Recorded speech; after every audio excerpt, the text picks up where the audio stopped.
What's up, everybody? What's up? Welcome to the daily live stream, guys. What is up? Late night Wednesday live stream.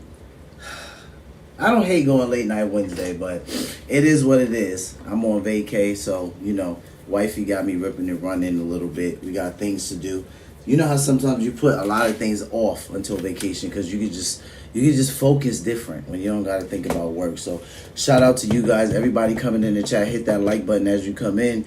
Say what's up. Say where you're watching from, guys. Just remember the chat rules while you're in there, right? I don't like to censor people here. You guys know I can't stand censorship. I didn't fight for the country for no reason, right? I don't like being told what to say, but be respectful, be cordial in the chat. Keep your responses kind of short. If you don't, you'll flag my AI mod, and I can't control its buffoonery. It acts crazy sometimes. It does what it wants sometimes. It'll delete your messages. A lot of it I can override, some of it I can't. So just be respectful in the chat. I appreciate you guys. Shout out to all my subscribers. Shout out to all the supporters of the channel. Another way that'll get you blocked or put in timeout is if you disrespect any subscribers, any supporters, any moderators. I'm not going to tolerate it. We don't rock out like that over here. So shout out to you guys. Again, welcome to the daily live stream. All right, guys, let's jump right in. Let's take a look. We got a couple of clips to jump into. All the things I know you guys could see. We got Candace always on the thumbnail. Shout out to Young Don. Shout out to the amazing Lucas. I always say shout out to Nick Fuentes, even though he drives people insane. He doesn't drive me insane, but he drives a lot of people insane. So Candace Owens. Tunes changed a little bit, right? Got to take a look at that. Young Don is the one covering Cenat, getting kind of bashed for a mental grift. We got the amazing Lucas covering a good amount of what happened between Candace Owens and Erica Kirk with that meeting that they had. Then we kind of got Nick Fuentes blasting Candace Owens about her tune changing, all the fun things. So with that being said, welcome to Cozy Corner TV, ladies and gentlemen. I'm your host, Kieran Smith. What's up, guys? Let's jump right in. Let's get into the first clip of the live stream. And here's what I think happened. So what happened to the big bad Candace Owens? I think that's what everybody's wondering. What happened to that cockiness? What happened to the swaggering Candace Owens? For 3 months, this uppity black woman has been going on her YouTube and bobbing her head. I'm going to name names. That doesn't work for me. What you mean? What you mean? That ain't work with my timeline. What you mean? I got the names. You don't want to with me. That we've been hearing that for 3. Yo, Nick is he's so stupid and annoying. Candace Owens doesn't even talk like that. Like, this is ridiculous, but whatever. I'll let him finish. 3 months. We have been hearing this uppity ignoramus for 3 months, bobbing her head, cocky. Hey, yo, I got names. Don't you try. Don't play with me. Where'd she go? Where'd that Candace go? Where is she? What happened? Did they replace her with a body double? Is it AI? Check her earlobes. Check her earlobes. Did they replace her? Because we got a very different Candace Owens. Hi, we're Charity Water. If we lost you at Charity, we get it. Today we got a Candace Owens who is sort of nervous, saying, hi guys, Shabbat Shalom. Everyone's saying I sold out. What do you mean? That's not true. Those are bots saying that. I still believe there's a conspiracy. What happened? What happened to that same energy? She went into the meeting with this energy, giddy, grinning, smiling. Erica Kirk, she's talking about me. I know she's talking about me. I'm going to set her straight. I'm going to ask my questions. Tell me where I lied, she said. Then she goes in the meeting, whole different attitude. Changed her tune. She comes out of the meeting, whole different attitude. Erica's the best. Turning Point's innocent. It's just some people on Turning Point might be bad because, if we don't know, but we know, it feels off. What happened? You know what I think happened? I think this is why Turning Point called the meeting in the first place. Because a lot of people that defend Turning Point were saying they're making a mistake hosting the meeting. They're saying no matter what they say, Candace will continue fueling or fanning the flames of the conspiracy. People said, so why did Erica agree to the meeting? Here's what I think happened. Bro, I'm like still speechless. His whole rant about Candace again. Like Nick Fuentes is obsessed with her. But as you guys know, I mean like now I understand Nick, to be honest. I like Candace, as you guys know. I like her. But it's kind of weird. I'm kind of disappointed in her as well. She didn't do what she promised. Like she went into this private meeting with Erica Kirk. Seriously, a private meeting, so we never know where they talked about. I'm kind of disappointed in Candace. So I understand a little bit where Nick is coming from. But let's continue because he is not done yet. This is just the beginning. Believe me.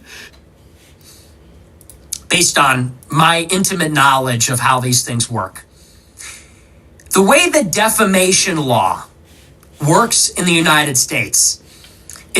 So after this, I'm going to play the clip. I'm going to play the clip where Candace, like right after she met with Erica. We're going to play that clip so you guys can see what Nick is talking about. Because I'm not going to lie, her tune changed a little bit.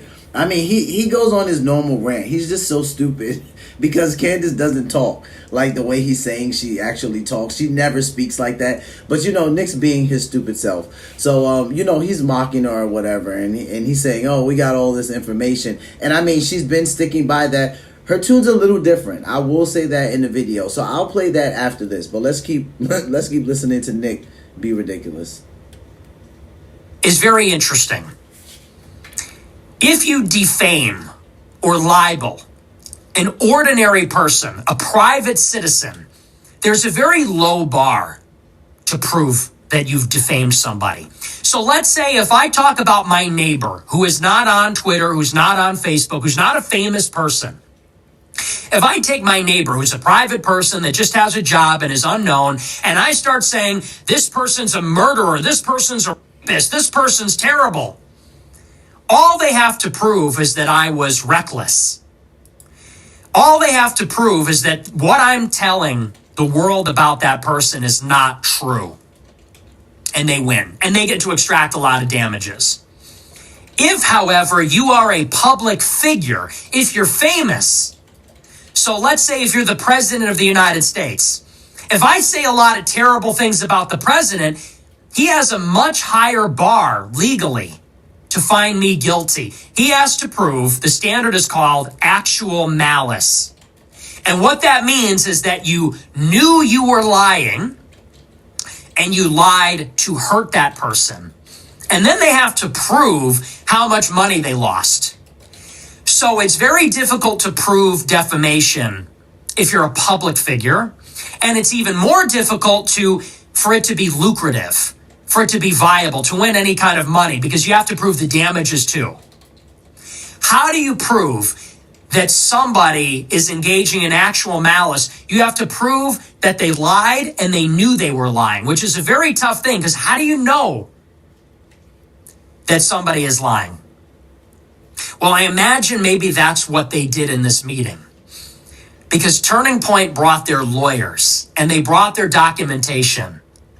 And if they show Candace Owens certain information with a lawyer present, if Candace continues to talk badly about Turning Point after having verifiably seen evidence to the contrary, they can prove actual malice. They can prove that she's knowingly lying. Maybe that's what they did. Maybe that was the strategy.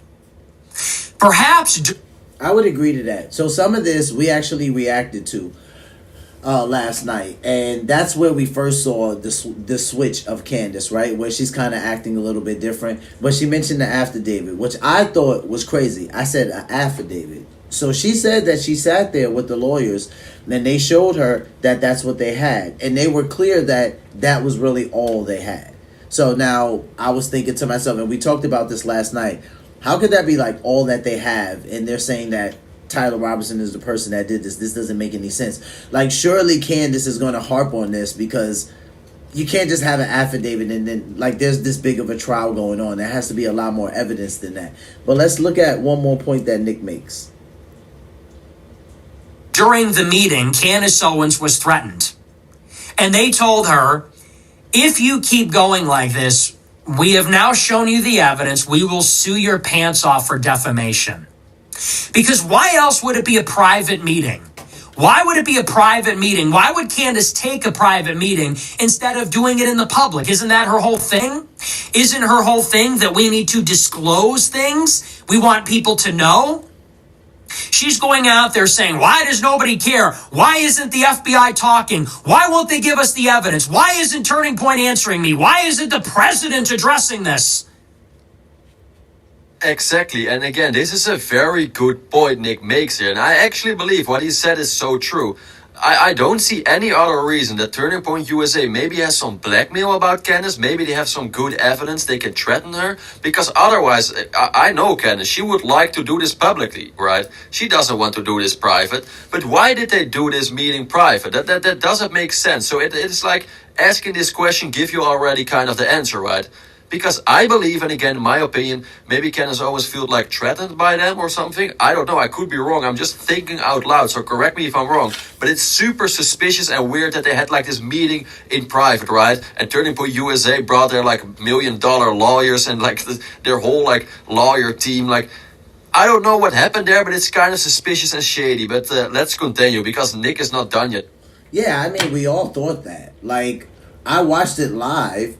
When they talked about, from Charlie Kirk's channel, actually, when they talked about that they were going to answer all the questions, because all the conspiracy theories that Candace was putting out there, it was really starting to get to people. A lot of people who were supporters of Charlie Kirk were saying things like, listen, I still want to support, but Candace is saying a lot of things that are kind of like rubbing me the wrong way or making me kind of think. So what's going on here? They said, they went on a record publicly live to say, like, we're going to address these things. We want Candace to come. It's going to be on a live stream. That's the type of energy that they started with.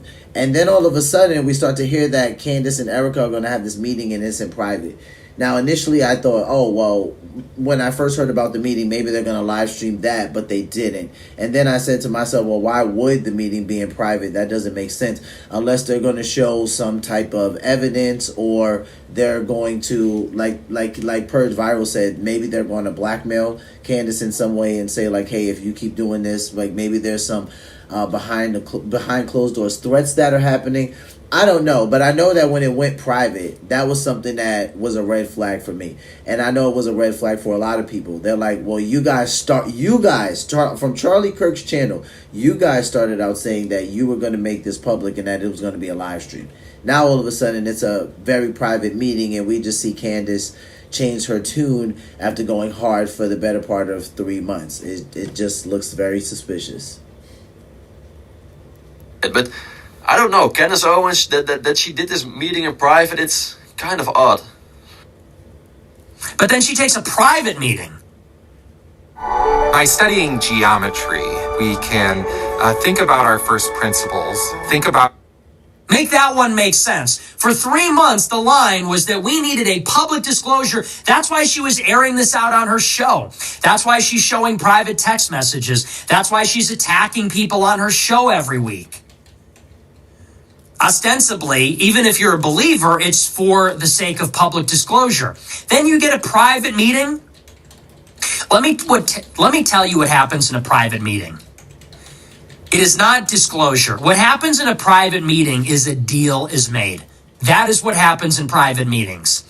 Private closed-door meetings with lawyers present is for deals. That is where deals are made. Deals that might not be well received by the public. That is where secretive arrangements are made in the shadows where no one is looking so that two sides can come to a formal agreement without the pressures of public opinion. That's what a private meeting is for. So she sits down for 4.5 hours, and I'm sure she was told in some way, shape, or form, we will sue you if you don't stop. And so Candace went live the next day, and she wants to have her cake and eat it too. She's trying to keep up the charade for her followers, but she knows that if she keeps talking, one, she's wrong. She was definitively told she was wrong, and that she's going to be sued. And what's sad about this is that the real enemy, the real problem is the culture of paranoia that she has created. Because now her own audience doesn't even believe her. And I watched this live stream today, 300,000 people watching, and all the comments were negative. All of them. In the live chat, all of the top comments. If you go to the top comments of her video, every single one is saying, I can't trust anybody. It's a big club and no one's in it. I'm done with this. This has rotted my brain. I'm going back to my normal life. We can't trust anybody. Everybody is saying that she got the call. She sold out. She even addressed it on her show. She said it's all bots. So I guess that's part of the conspiracy now too.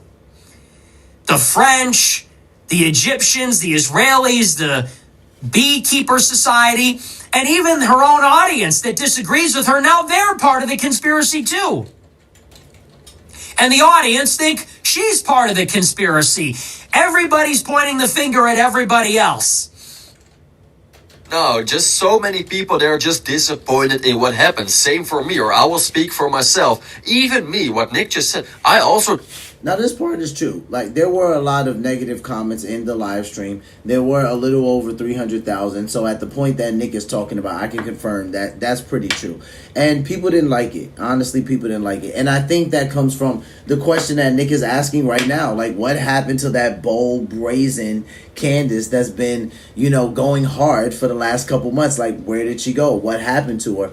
And after this meeting, she seems different. Candace Owens is not somebody that we see compromised, right? So this is going to be very problematic. And then he says now the people who that don't agree with her, they're a part of it as well. Well, everybody's a part of it essentially now, because you had the better part of 3 months people watching Candace at least, let's say, unwrap something that we thought was something, right? And now, if she's going to be quiet because something was said to her after this meeting by lawyers or something was said to her by Erica, well, then that is just going to raise even more of a red flag, right? That's going to make things look even more suspicious than what they already do, because now it seems like Candace Owens, of all people, Candace Owens is being silenced.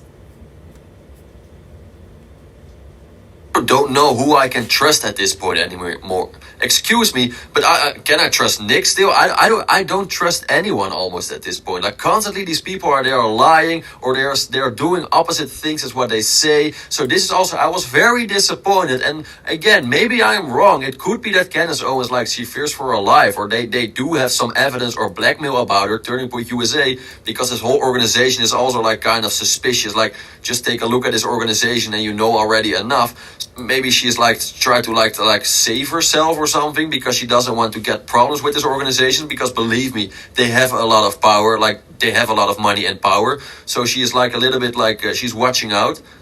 But I was also kind of disappointed that she had this meeting in private. Like, she was talking about this case for like 3 months, 4 months. So I was very like curious. Okay, now it's finally going to happen. And then we got a private meeting and we still have no idea where they talked about what actually happened. So I understand that some people there are now like, yo, who can I still trust at this point? Now she's being devoured by by the monster that she herself created. She whipped everybody up with this insanity, totally irrational, totally paranoid. She got told the facts. She's trying to save face, and she's now being devoured by the monster that she herself created, who is saying, oh, now she's in on it. Now Erica was at her wedding. She's in the club too. And it's a fitting end. And I think these contradictions are eventually going to destroy her. You see, she's becoming completely unhinged. The way that she is lashing out at Tim Pool, she did some Instagram live, pleading with her audience, I'm not compromised. This is the beginning of the end. These contradictions will devour her. And in the end, she is going to get crippled by defamation lawsuits. I know she's got a few of them coming at least. And that's going to be the end of it. Let this be a lesson. And the lesson is, our strongest weapon that we have is the truth.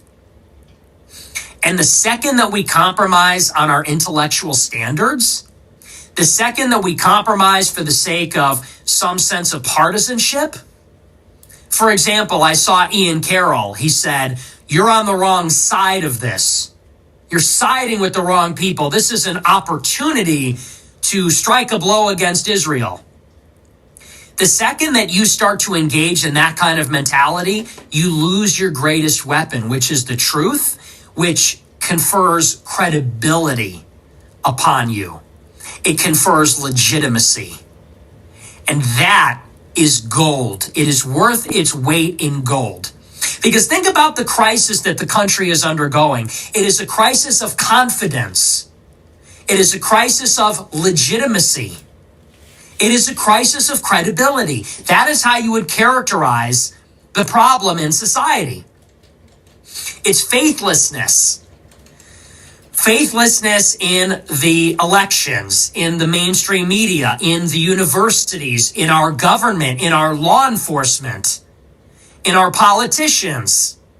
It is a loss of confidence that all of the powerful people are being honest to us, or that they're looking out for us, or that they're even who they say they are.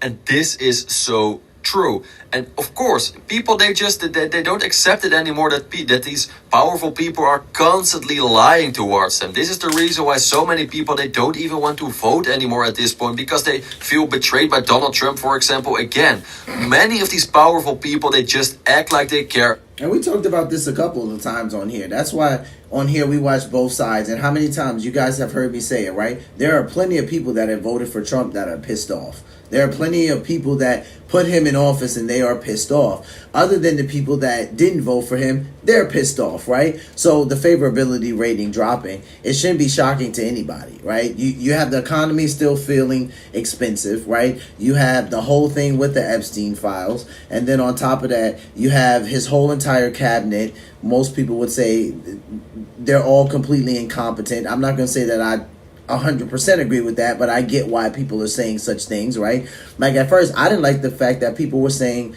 how incompetent Kash Patel was. And at one point, I'm not going to lie, I thought to myself, okay, I know my country, so like, is this a racist thing? Are they saying Kash Patel's incompetent because of the way he looks and who he is? And then we find out that he has the FBI driving his girlfriend's drunk friend home. And I'm like, oh, yeah, this is why they say he's incompetent. About us. They act like they care about you, about me, but they don't. They only care about our money, I feel like. They only care about the moment when we can vote. Then they act like they're our biggest friend. And the moment when they have the power, they don't care anymore about us. They just do whatever they want. They just make their own family members rich. They just make themselves rich. They just give power to themselves. Donald Trumpstein. But this is so true. I know I speak with so many people now on daily basis. They just don't know it anymore. And again, what I just tried to say in broken English, excuse me for that. But people, they just don't know who to trust anymore because of this. Because so many people feel constantly betrayed by these powerful people, or some of these powerful people. And I can understand why. Like, who can you still trust at this point? Come on, can I trust Nick? Can I trust Candace Owens still? Can I trust Tucker Carlson? Or no, you can't trust him. But I mean, you get the point. Like, we're Phoenix Energy, a family-owned oil company focused on unleashing American oil from North Dakota. I also have this question. I feel like so many people are like faking everything nowadays. So many. No, right now, I don't know how many people on the right are going to say you could trust Tucker Carlson, because on the right, when you're critical of Israel, that never seems to work out well for you. But yeah, that's exactly what's happening, right? And and a lot of the older people, and especially on the left, right, are getting so upset with these younger people. And they're like, these younger people are like turning politics upside down. And it's like, yeah, because they think that you're fudging everything up. So that's what they're doing. They're voting in the people that they think are going to help them. Do you not know that this is the number one reason why a lot of young commentators, left or right, believe that Zohran Mamdani actually won the mayoral race in New York? Because young people are tired of older people like Andrew Cuomo and Eric Adams taking office and doing absolutely nothing for them. They're like, great, we got another old dude in office and everything still feels expensive and I can't obtain the American dream. So they got pissed off by it. And when they went out and voted, right, because we know in New York, they have like, what, 8 million people there? So what are we talking about with him winning a mayoral race with 1.4 million votes? I'm like, where were all the people voting? Well, they were probably mostly sleeping. At least a lot of them were, until Andrew Cuomo tried to wake them up. But by then, it didn't really matter. Zohran Mamdani was already killing it. And that's exactly what ended up happening. Now, Andrew Cuomo did close the gap. I remember right before the mayoral ended, he was about I think he closed it. It was like a 20% gap, and I think he closed it to single digits. So I think they were like 9% within each other. But nonetheless, Zoran still took it. Many people are just constantly lying in your face because they just, like I said, they want your money, they want the power, they want your vote, and this has to stop. We really need like people who want to make this country better again. We really need people who put ourselves first, America first, and Americans first. This is so important, but it looks like it's almost too much to ask if you just want this. If you only want to put like ourselves first, why can no one help us with this? Why is that too much to ask? Like, sorry for my rant, but it's just so frustrating that constantly these people, or some of these people with power, they're abusing it. And I'm just tired of this. That's so not American at this point. That's really the problem. It would be great if we had a intelligence agency that was actually defending the homeland and was made up of patriots and was looking out for the people. It would be great if we had a paper of record that was actually honest and looking out for the people. It would be great if we had a leader, a president, that was honest and looking out for the people.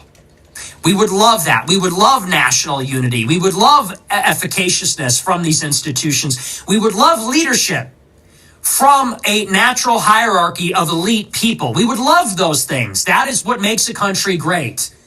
But we have lost confidence in all these people because they have abused their trust, or the trust that has been placed in them. The politicians are corrupt and lie. The intelligence agencies are corrupt, infiltrated, and they lie. The media is corrupt, infiltrated, and it lies. And so now people don't believe in anything. And most people have difficulty discerning because most people have not dedicated their life to sifting through political truth, which can be abstruse and sophisticated and convoluted. So that's why people are having a difficult time. They're unmoored. They don't know where to get information. They don't know who to trust. In comes America First. In comes those who are Israel critical or whoever. And they say, we have a better way. We are going to be honest about race. We're going to be honest about the problems we have. We're going to be honest about Israel and the influence of foreign countries. We have what the institutions don't, and that is credibility, legitimacy, confidence. And we have those things because we tell the truth. When it's unpopular, when it's inconvenient, when sometimes it's messy or it can be inconsistent too sometimes. It doesn't always comport with a narrative. The world is not always black and white. And credibility is something that is earned over time by telling the truth and having a good track record. Admitting when you're wrong. Being proven right even when it was unpopular to say the things you were saying. Saying a thing that will cost you monetarily or socially or politically. That is what gives a person their credibility, is their willingness to tell the truth. So Nick is talking about a point in time where I don't want to say politicians had integrity, right? Because I don't think history supports that. But a point in time where politicians weren't so afraid, right? Where they were more bold and brash and saying the things that they actually felt, right? Like Lyndon B. Johnson, right? Like George Bush the Senior. Like some of the things that they said, JFK, some of the things that the president said, and they meant it, and they weren't afraid to say it, and they weren't worried about being canceled or if the left or the right liked them. They just didn't care about those things. He's actually talking about a point in history that's refreshing, that we really don't see now. We just see a whole bunch of grifting, right? And this is part of the reason why Nick has an audience. You know, like him, love him, or hate him, right? He's still talking in a way where younger people are like, I feel like I'm not being heard, no one's listening. And this is why Nick has the audience that he has, because even right here in some of the things that he's talking about, he's making a great point here, right? He's talking about a point in history where politics, like I said, I don't want to say had more integrity, but let's just say, for lack of better terms, came off a little bit more honest, if you will. Dare I say honest. Truth, even when it hurts them. And this is an example of what happens when you embrace everything else, the passions of the crowd, when you drop any editorial standards, when you don't vet information, when you're doing it for money or you're doing it for a grift. There actually is a conflict of interest. At some point, you have to say, if you're getting millions and millions of views, hundreds of thousands of live viewers, you're making millions of dollars, you have to at some point say there is a financial incentive to keep this going, always. And you have to then evaluate, is this person doing it for money or for the sake of the truth? That becomes a conflict of interest. And I think this is an example of that runaway train where, let's be honest, the conspiracy theorists are now in the driver's seat. It is now popular. It is now lucrative. There is no censorship anymore. It's not like it was 10 years ago. 10 years ago, if you were a conspiracy theorist, you were ostracized, you made no money, you were censored, you were ridiculed. It was actually, you had to care about the truth more than anything to say those things because it cost you. Let's be honest, it isn't that way anymore. Candace Owens is probably the #1 political live streamer or political content creator in the country by far. 300,000 live viewers today. She's making more money maybe than anybody as a conspiracy theorist. So it's not like it was. And now there are these perverse incentives where it just pays to be paranoid. This is interesting because we talked a little bit about this last night. I don't know if I will put Candace Owens in the category of conspiracy theorists, right? Because, like, there's some legit conspiracy theorists that I like, right? Like Alex Jones. So I don't know if I would say that Candace Owens and Alex Jones fit in the same category. I actually don't know if I even feel comfortable doing that. I feel like Candace is more abstract. She cares a lot about things that are a lot more concrete. Why do I say that? Dude, I've literally watched videos by Alex Jones where he's like, they're making hybrids down in Kansas, right? And what do I mean by hybrids? He's like, they like have almost like they're a centaur, right? Like they have the top of their body is a human and the bottom part of them is like a goat. This is Alex Jones, right? As crazy as he sounds historically and in the past, there are some things that he has subscribed to and they have come to light and we're like, we remember Alex Jones talking about something like that. Candace Owens, I legitimately can't say that I would put her in that same category. I wouldn't put her in the category as Alex Jones. So conspiracy theorists, I'm not sure. I get why Nick is saying this, because a lot of the things that she's pointing to when it comes to Charlie Kirk's death, well, there's just no abstract proof. It's just he feels like it's her saying this and, her having dreams about Charlie and, her thinking that there's a hit out on her life and someone's trying to kill her.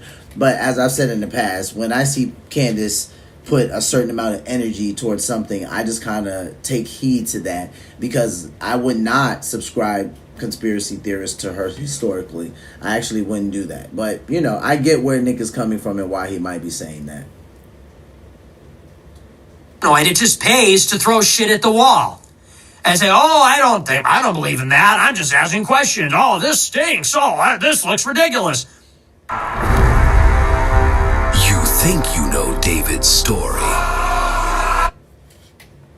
I mean, Nick makes a good point and he is kind of right, but it doesn't mean why do you think that so many people support or follow Candace Owens? It's not because she is spreading lies constantly. She is not lying about everything. I mean, you don't have to agree with everything she say, but the same goes for Nick, the same goes for me. You can decide this for yourself. But I just hated to say that if, for example, Candace did something wrong or she said something what was maybe not right, you cannot say that everything she said was wrong or that everything she said was a lie. This is where I don't agree on. I agree with the fact that you have some people, they are spreading some complete BS or they are spreading some things. And I also think by myself, actually, do you actually believe this? But it doesn't mean that all conspiracy theories are lies. That doesn't mean that everyone is spreading lies. Sometimes I can say something what is not right, maybe I don't even know it. Maybe it's Nick. The same goes for Nick. The same goes for you who is watching this. We are all humans. We can make mistakes, but it's just okay, long story short, I get the point. Some conspiracy theories, they're complete BS, and I also I have no idea where these people talk about. But it doesn't mean that all of them are. I think it's good that we have some people like Candace Owens and also Ian Carroll who actually talk about these things. And then you and me, the people who watch this, they can decide by themselves if they believe this or not. So I would not roast these people. I mean, Nick is not roasting them, or he did with Candace multiple times. But you can also respect the fact that they're just trying to ask questions. And yeah, Nick, I know you hate it that people are asking questions, but it's kind of good as well. People can decide for themselves if they believe it or not. But again, I get the point, but I also disagree with him a little bit. And I hope you understand the point too, what I tried to make.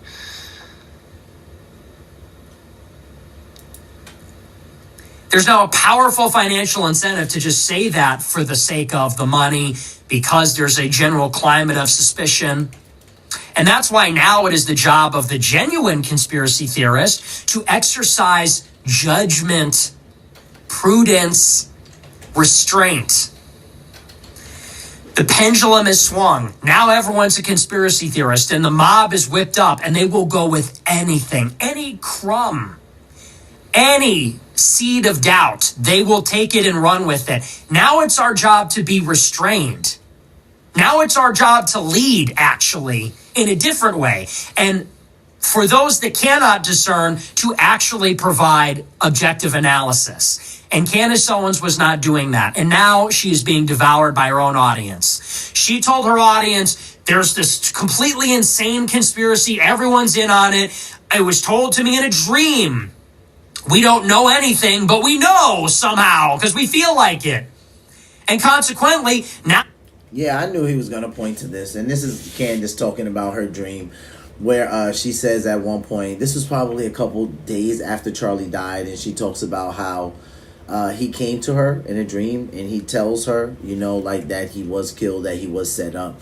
And I mean, that just kind of like ignited Candace even more when it came to like her investigation and her journalism pertaining to Charlie Kirk's murder. So this is, I knew Nick was going to point to this at some point, because this is what he means when he's talking about, you know, we don't even need to care about the truth anymore. Now we'll just kind of subscribe ourselves to a conspiracy theorist, and we'll just say what that person is saying is absolutely true. Now that she has been told the facts, backed up by the threat of a lawsuit, now she's in this impossible situation. If she tells the truth, they're not going to believe her. If she lies, she's going to get sued and destroyed. Okay, this is a fair point. I have to agree with Nick. Like, as you guys know, normally I support like Candace Owens. I like her. I don't want to disrespect her, but it's super strange the way how she acted. And I'm also one of these people who actually believe, like, it's just weird what she did. So maybe Nick is right. Maybe he was right all the time. I don't know. But it is just super suspicious and weird that Candace Owens was having this private meeting. Meanwhile, she told us for 3 months, 4 months, that she would actually, like, expose Erica Kirk. She would expose Turning Point USA, and she had the evidence. But it turns out maybe she didn't. And again, maybe they have blackmail about her. Maybe they know something what we don't know, what is very dangerous for her. This could be the case, and I guess we will never find out. But what Nick just said here, I mean, he has some good points, and maybe he was right. I don't know. But again, this is my opinion. I think he makes some good points here when he talks about, especially early on in the video where he talks about that, you know, maybe some lawyers showed Candace something, and, you know, now they tell her, you know, if you talk after this point, you know, you will be in trouble. Like, we will be able to press charges against you or go forward with some type of prosecution, because now you have a different level or different exposure to evidence that could have happened. I don't want to say it was a threat, because I don't think that we would see Candace in the clip I'm about to show you next act the way she was acting if it was necessarily a threat, or if she was trying to hide it, compose herself to save her children and her husband. I don't think it's that type of situation, but you could definitely see a change, you know, in the Candace we've seen over the last couple months. So we're gonna go over to that video now, and this is the video shortly after Candace met with Erica.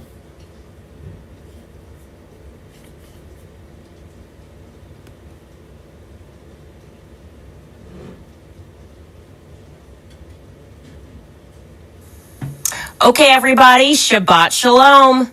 Just want to say Shabbat Shalom to everybody back at home. Happy Hanukkah to our greatest friends and allies. And, you know, this is a good time to mention that Israel does have a right to defend itself. Tucker Carlson is Adolf Hitler. And TikTok does need to be purchased by the Mossad. It's just how I'm feeling today. I am not different. Maybe you are different. Welcome back to Candace.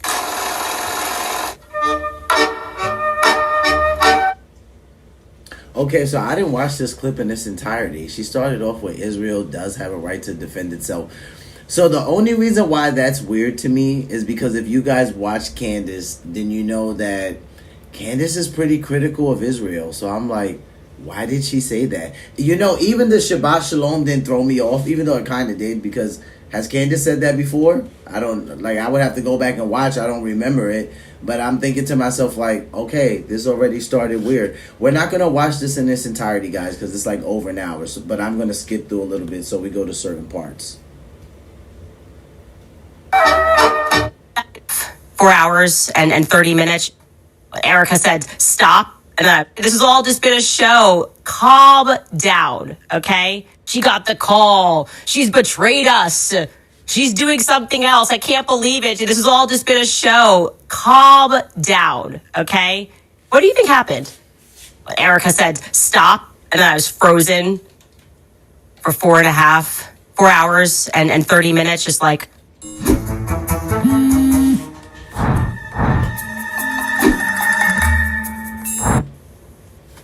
Erica said, stop. And then I was frozen for 4 hours and 30 minutes, just like, as they just put all of these talking points into my head. That is not what happened. I keep telling you guys, I am not governable.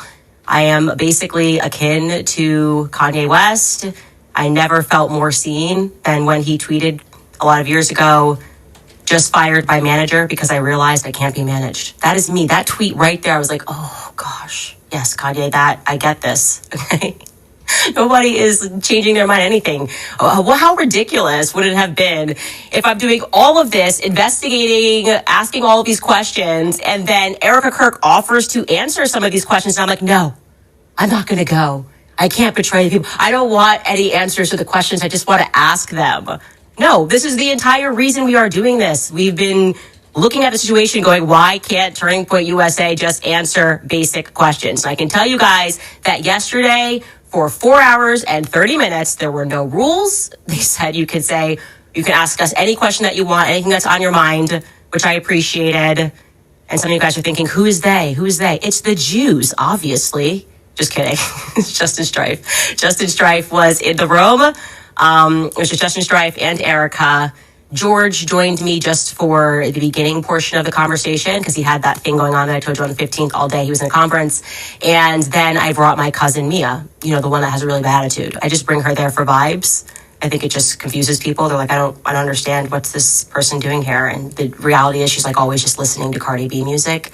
But she's my cousin and I always have her around. And so that was it. She was kind of sitting a little bit away, but at the table it was really just the four of us until George left. And I will be honest, I did not know what to expect going into the room.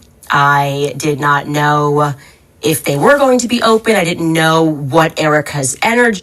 I mean, I can't lie. There's a couple of things here that Candace is saying that's like, it's off-putting to me. Just based on some of the things that I watch, like, normally by Candace. Like, okay, so when she says that George was with her for the better part of the beginning of the conversation, I'm assuming that's George Farmer, which would be Candace's husband, right? But then she talks about this cousin Mia that most of the time she just listens to Cardi B music. Okay, so for you guys that do listen to Candace, has she brought up Mia before? Like, I'm utterly confused. She's already said like 4 things that I don't normally hear her say, and I'm just like, okay, this is the reason why people are saying she changed her tune. She was going to be like, if it was going to be more of an argument, if there was going to be legal threats. You guys were telling me not to drink water, so I didn't drink water. Well, I brought my own water, but I didn't drink that water too. There's a lot going on, okay? What? And the conversation started with Justin Strife very sensibly saying, what are we looking to accomplish here? Like, what is the actual aim of this conversation? And he was pretty clear, and Erica was very clear, that they were sort of most upset with obviously a bit of a fever pitch, when I tweeted that it was a God-forsaken company and people should not give money to it. And I have to own that. That's aggressive. That is actually aggressive in the retrospect. I was very frustrated. And oh, this is funny. This is funny. Who said this? Who said this? Now, you guys that are on live stream with me, that you jump in and out, you know that I played the amazing Lucas. Shout out to Lucas, right? And Lucas said this. Lucas said that nobody at TPUSA had really any problems with anything that Candace Owens was saying, and they were ignoring it for the most part. They weren't paying it any mind.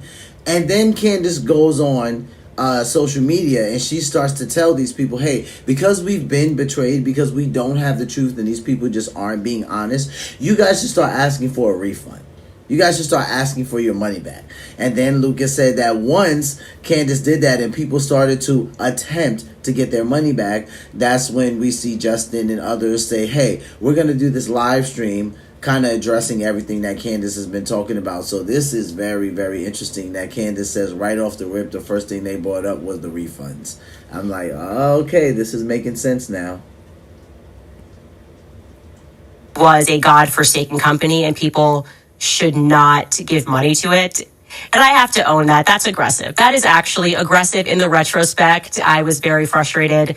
And I don't know, I felt like we weren't getting any answers and there were so many lies. And then I was getting attacked for asking all meaningful questions that was within their capacity to answer.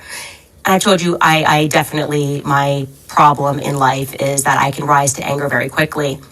I shared with them that I really felt like I was under attack for telling the truth from the very beginning, like casually when I mentioned the Catholicism thing. Like, what was that about? I was like, look, I say something in a tribute to him. Alex Clark and Andrew Colvett then jump onto a podcast and they're doing that weird interview, which is clearly aimed at me. And they've teased the interview as like aimed at me, but they never say my name. And that to me felt like it was the first, the first bit of mud that was slung. Their answer for that was, hey, that was a really crazy time. A new system had to be put into place, and by no means did Erica give any person the authority to go out and say that the Catholicism thing was a lie. It kind of turned into this big thing. Whatever. Okay, that kind of obviously was not the meat of the reason that we wanted to sit down. I will say I was immediately refreshed by the fact that one of the first things that Erica did was she owned the lies, or rather, I guess they would cage it as miscommunications that were coming from various people at the company. Like, look, this is a company with 650 people that are employed. Everybody at this time is exceedingly emotional, and they are communicating, and no matter what somebody says on Twitter, they assume that this communication has come. So now when Candace says that one thing she was pleased about right off the rip was that Erica was honest about the lies. Like I said, I didn't watch this in this entirety, and I know it's over an hour. I'm curious to see what lies Candace is talking about. Are they lies referring to the text message, right? Because we have Erica saying that, well, Charlie wasn't texting people saying that someone wanted to kill them or they were after him. But then we have people like Candace and Frank Turek and others coming forward saying things like, no, Charlie did send those messages, and I can even confirm it. So let's see what Candace is going to touch on here. Down from management, and that's not always a circumstance, but they owned right away, which felt great, that if you guys recall, Erica sat down with Glenn Beck. I actually missed this portion because I didn't get to watch the interview in its entirety, and we were pulling clips because a lot was coming out very quickly, but there was a portion that was going around that was viral, and it was Erica saying that she had Charlie's phone and that Charlie never texted anybody the night before saying that he thought that they were going to kill him. And that obviously reflected poorly on me because I was the one who said that he did, in fact, text multiple people the night before. And then I went on Jimmy Dore on Friday, Jimmy Dore's show, and I clarified. I said, Andrew Colvett told me specifically that he was one of the people that received this text message. So I got that first person. I didn't get that from a source. I got that directly from Andrew Colvett. And then somebody who had access to Dan Flood's communications said that Dan Flood similarly received a text message. They owned that right away and explained. Erica said that she has Charlie's phone. She's looking at his iMessages. And it turns out that he, like everybody else, communicates on Signal. He communicates on Telegram. And that those when she heard me say that, they then went and looked, and yes, that what I said was true. Andrew Colvett received a message the night before, and Dan Flood received a message the night before. Now, they asked me if I had actually like a concrete a copy of what Dan Flood got the night before. And I said, no, somebody told me what it said, which was almost exactly what Andrew said, which is they're going to kill me.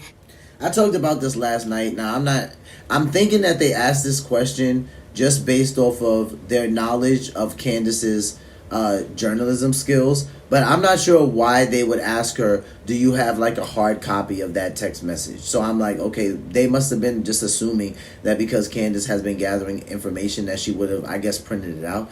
But I mean, I think that was so ridiculous, and I really do think it was a moot point. I really do. Because why does she have to have the text message on hard copy? This would be no different if I said someone told me about the text message. Well, as long as I tell you who told me about it, surely you can go to that person's phone and you can do your own type of investigating. But yet they insisted on asking her, do you have a hard copy of this text message? I just thought that was weird.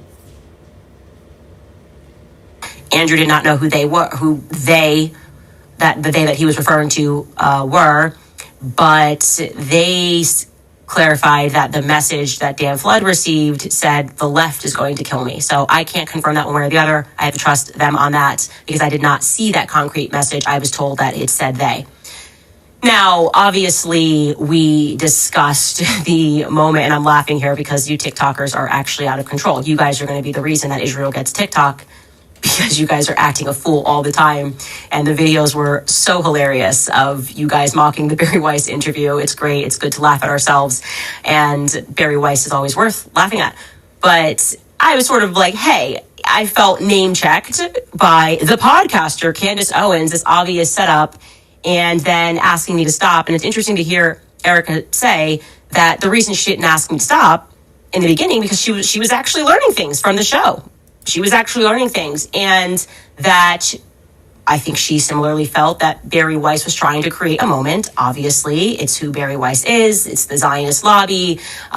She's trying to right perceived wrongs because I'm against her side. That does not surprise me. That's kind of why Barry Weiss exists. That's the reason they put her at CBS, is because she's just committed to stacking the audience with people that are going to present the pro-Israel cause and talk about anti-Semitism and talk about like crime being on the rise. It's kind of an embarrassment, but I actually do accept that. And I should also clarify that Barry Weiss obviously picked those questions. They were not random, like I told you.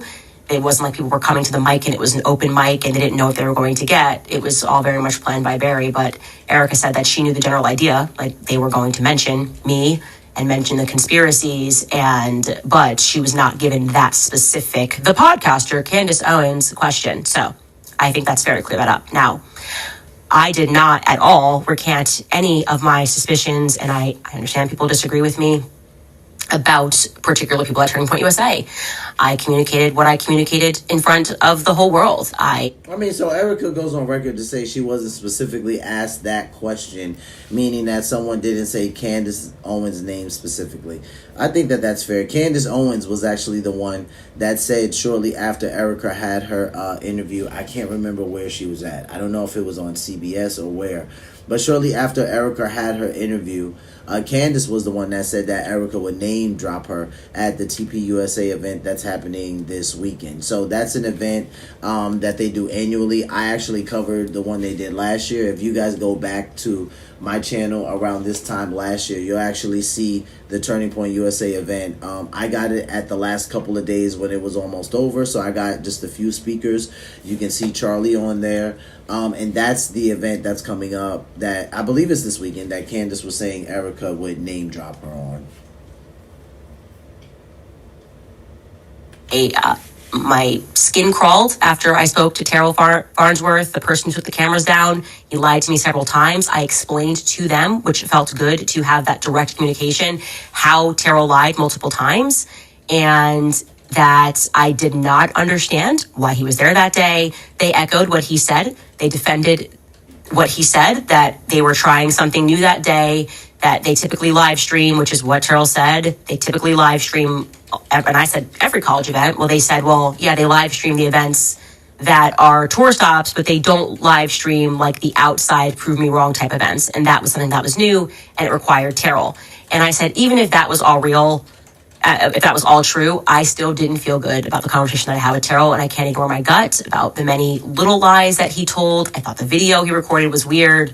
I know he comes from a very powerful family. I personally do not trust him. And I obviously do not like the fact that I said, Tyler Boyer lied about this thing and came up with an excuse and said, well, Terrell was asked to take the camera down. That's the reason, he said on Twitter, because the police wanted him to take it down and secure the footage. And I said, I know that's not true. And they said, well, after all of that, after he took the cameras down, there was a police officer or Fed, whoever it was, that spoke to him and asked him to secure the footage. Well, that makes sense, but it's not a reason for why he took it down immediately. It makes sense that as you're investigating, you're going to say, who's got the footage?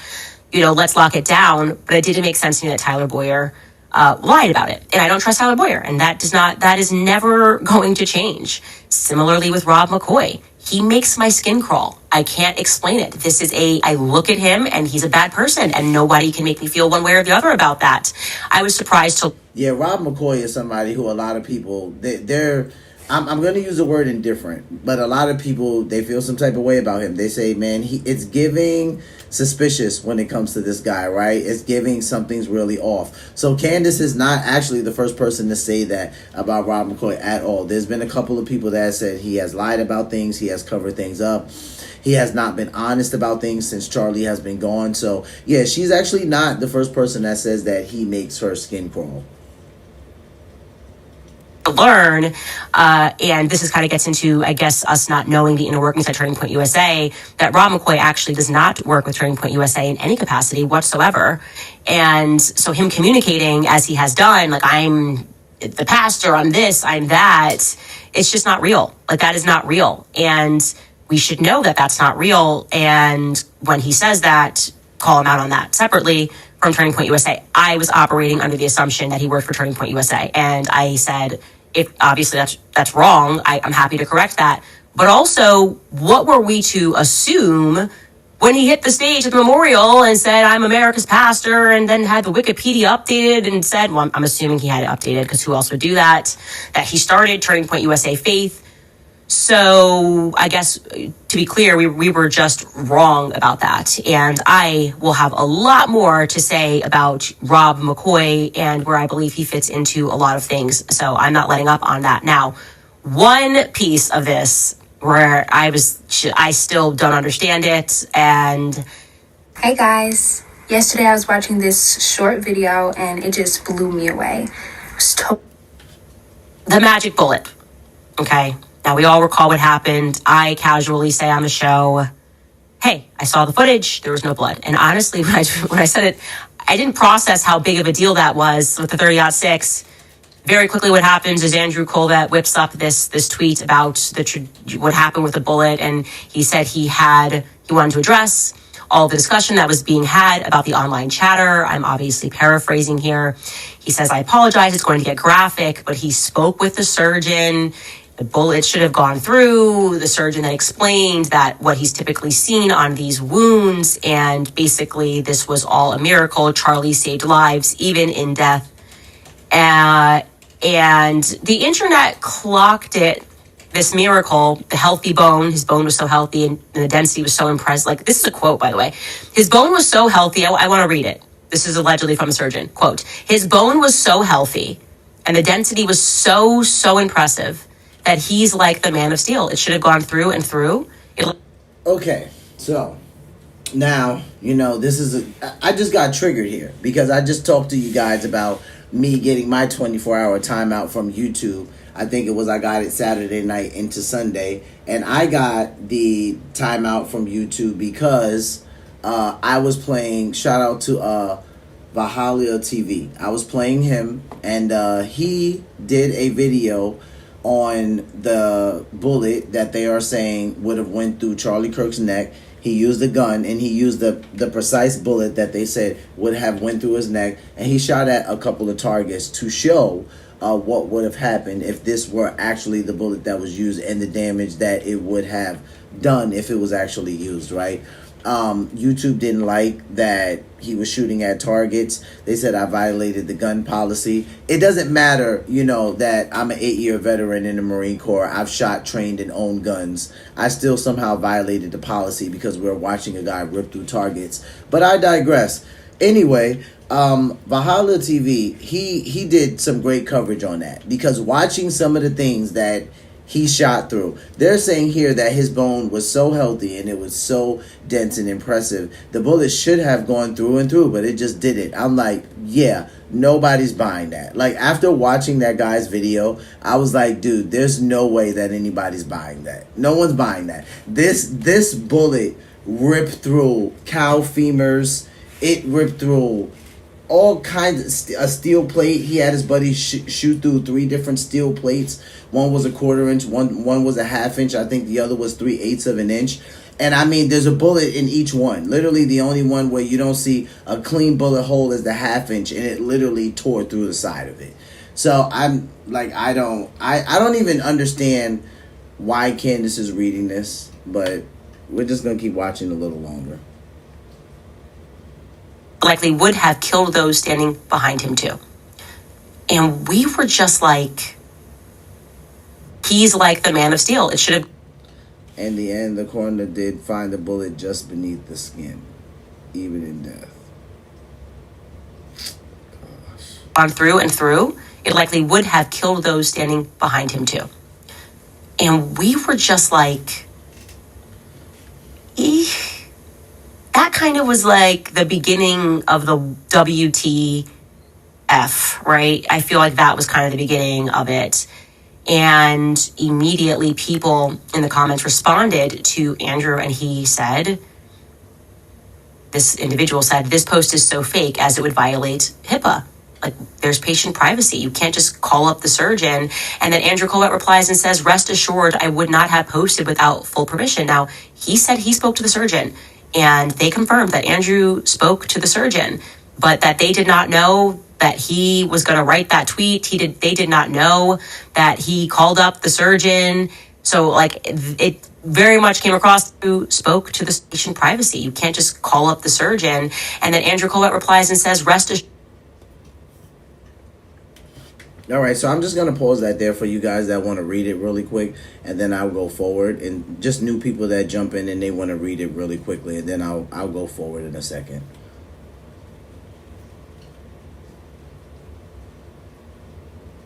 Assured, I would not have posted without full permission. Now, he said he spoke to the surgeon, and they confirmed that Andrew spoke to the surgeon, but that they did not know that he was going to write that tweet. They did not know that he called up the surgeon. So, like, it very much came across to me like Andrew was just flying by the seat of his pants. I don't know. Like, he was just flying dark on it. And I was like, that seems very strange to me, because why would a surgeon do that? Like, the first thing the surgeon should say is, I can't speak to you. I don't even know, in theory, Andrew wasn't even there when Charlie died. I don't even know why the surgeon even knows this guy, actually. Maybe he hung around after, but, Andrew was not one of the people that got into the hospital or anything like that. So this is quite literally the PR guy who's calling the surgeon. And so that just seems very inappropriate for a person to do, period. And I would say it was kind of the beginning, but that was what I got from that. Now, obviously, we discussed the security. I brought up Brian Harpole, this interview with Sean Ryan, and I think we can believe during point when they say that they did not approve of this. They had no idea he was going on Sean Ryan. I think that's pretty clear. I don't believe he works there anymore.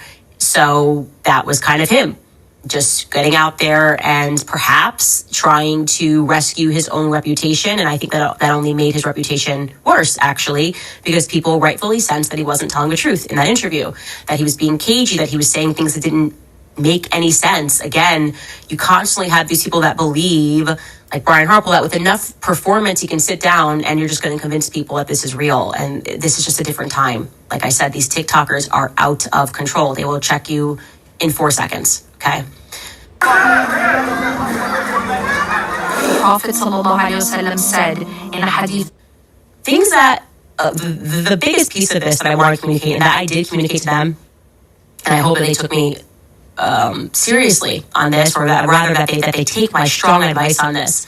I said one of the reasons why I really want to sit down is because I want to walk out of here and feel confident saying to my audience, hey, like, there's stuff going on behind the scenes, but Tyler Robinson shot Charlie Kirk. Like, that. Okay, and that's what Candace is saying that she wanted. She said she went to the meeting because she wanted to go there and she wanted to leave feeling comfortable knowing that Tyler Robinson is the person that did this. Why does she want to feel comfortable knowing that? Because nobody believes it. None of us have believed it for a long time, right? We're looking at this guy. They didn't find a gun. There's so much. There were so many holes in this story from day one that people, and then literally people just saw Tyler Robinson and they were like, there's no way that this is the guy. There's no way this is the guy. So Candace is saying this is primarily the reason why I took this meeting with Erica Kirk, is because I wanted to leave and feel 101% sure that when I walked out of that meeting that I knew that Tyler Robinson was the person that killed my friend. I don't think that Candace Owens feels like that. Let's take a listen. More will come out, but you can take it from me that this is what happened. I was looking to achieve that because there's been a lot of signaling from various people, some people who are experts, some people who have been involved in cases, that there's obviously going to be stuff that the public does not have access to.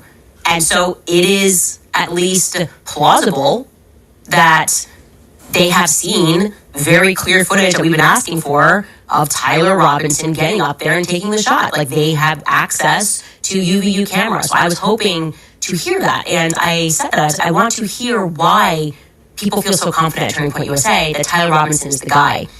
And at this point, they elected to call the lawyer, like, you know, their lawyer who is involved in this case. One of the lawyers that's involved in this case. There's always a team of lawyers, especially for something like this. And what I got from the lawyer did not make me feel that Tyler Robinson shot Charlie Kirk. It did not make me feel confident that Charlie. And at this point, it's at least plausible that they have seen very clear footage that we've been asking for of Tyler Robinson getting up there and taking the shot. Like, they have access to UVU cameras. So I was hoping to hear that. And I said that I want to hear why people feel so confident at Turning Point USA that Tyler Robinson is the guy. And at this point, they elected to call the lawyer, like, you know, their lawyer who is involved in this case. One of the lawyers that's involved in this case. There's always a team of lawyers, especially for something like this. And what I got from the lawyer did not make me feel that Tyler Robinson shot Charlie Kirk. It did not make me feel confident that he didn't or did shoot Charlie Kirk. I was very surprised by this. He spoke a very... So this was the point where I didn't say anything the first time around, but I wanted to watch it again just to see if anything would change. She said she didn't feel confident that he did or didn't shoot Charlie Kirk, and I'm like, which one is it, Candace? Like, dude, Candace, anybody that watches Candace, they know Candace Owens. Like, she doesn't do this kind of stuff. It's not confusing, right? She says it's either black or white. It's one thing or the other. She says that I was really surprised by this because what the lawyer presented to me did not make me feel like Tyler Robinson shot Charlie Kirk. She said that first. Then she says it didn't make me feel like he did or he didn't do it. And I'm like, well, which one is it, Candace? This is where it gets interesting. Long time, I asked, you know, can you share with me what it is? And I said, when you share it with me, I will not say what that thing is. If that's what if we want to protect the integrity of the case, I'm not gonna. If you say we've got the footage of him taking a shot, I promise I won't say that to the audience, but I will communicate to them that you have something that is solid. And no, to the exact contrary, this guy effectively said, not effectively, he said that they have nothing but the affidavit. Okay, so what we have seen is what they have. What is being discussed publicly, you are this whole non-expert problem with well, you don't know. It's like what you read, his messages that don't have any dates on it, Tyler Robinson writing out everything in the clean alibi. That's what they have. And what he explained to me was that that's the affidavit stage. That's where it's at. And then what takes place now is the investigation is ongoing, right? So right now they're looking for more information, and once investigators, they could very well have obviously footage, and that is why they might feel that, we're definitely going to get this prosecution. But the reality is they don't actually share that information with the victim. They don't share that information with Erica. They don't, in this part of the process, they will not know what investigators have discovered. This is what the lawyer told me until May. Okay, they have not seen anything that you have not seen. Is what I want you to know. So, with that in mind, I'm sitting here going, why are you signaling? Why do I feel like the public's being gaslit on this? There's been nothing that's convincing. There are so many commentators who have gone out and said to you, it's overwhelming. The evidence is overwhelming. The text messages that don't have a date, that don't even sound real, that's overwhelming. That to me feels really fake and gay. I really do want to say that to every commentator that don't even sound real. That's overwhelming. That to me feels really fake and gay. I really do want to say that to every commentator that is out there trying. Did she say fake and gay? Let me see something. Hold on.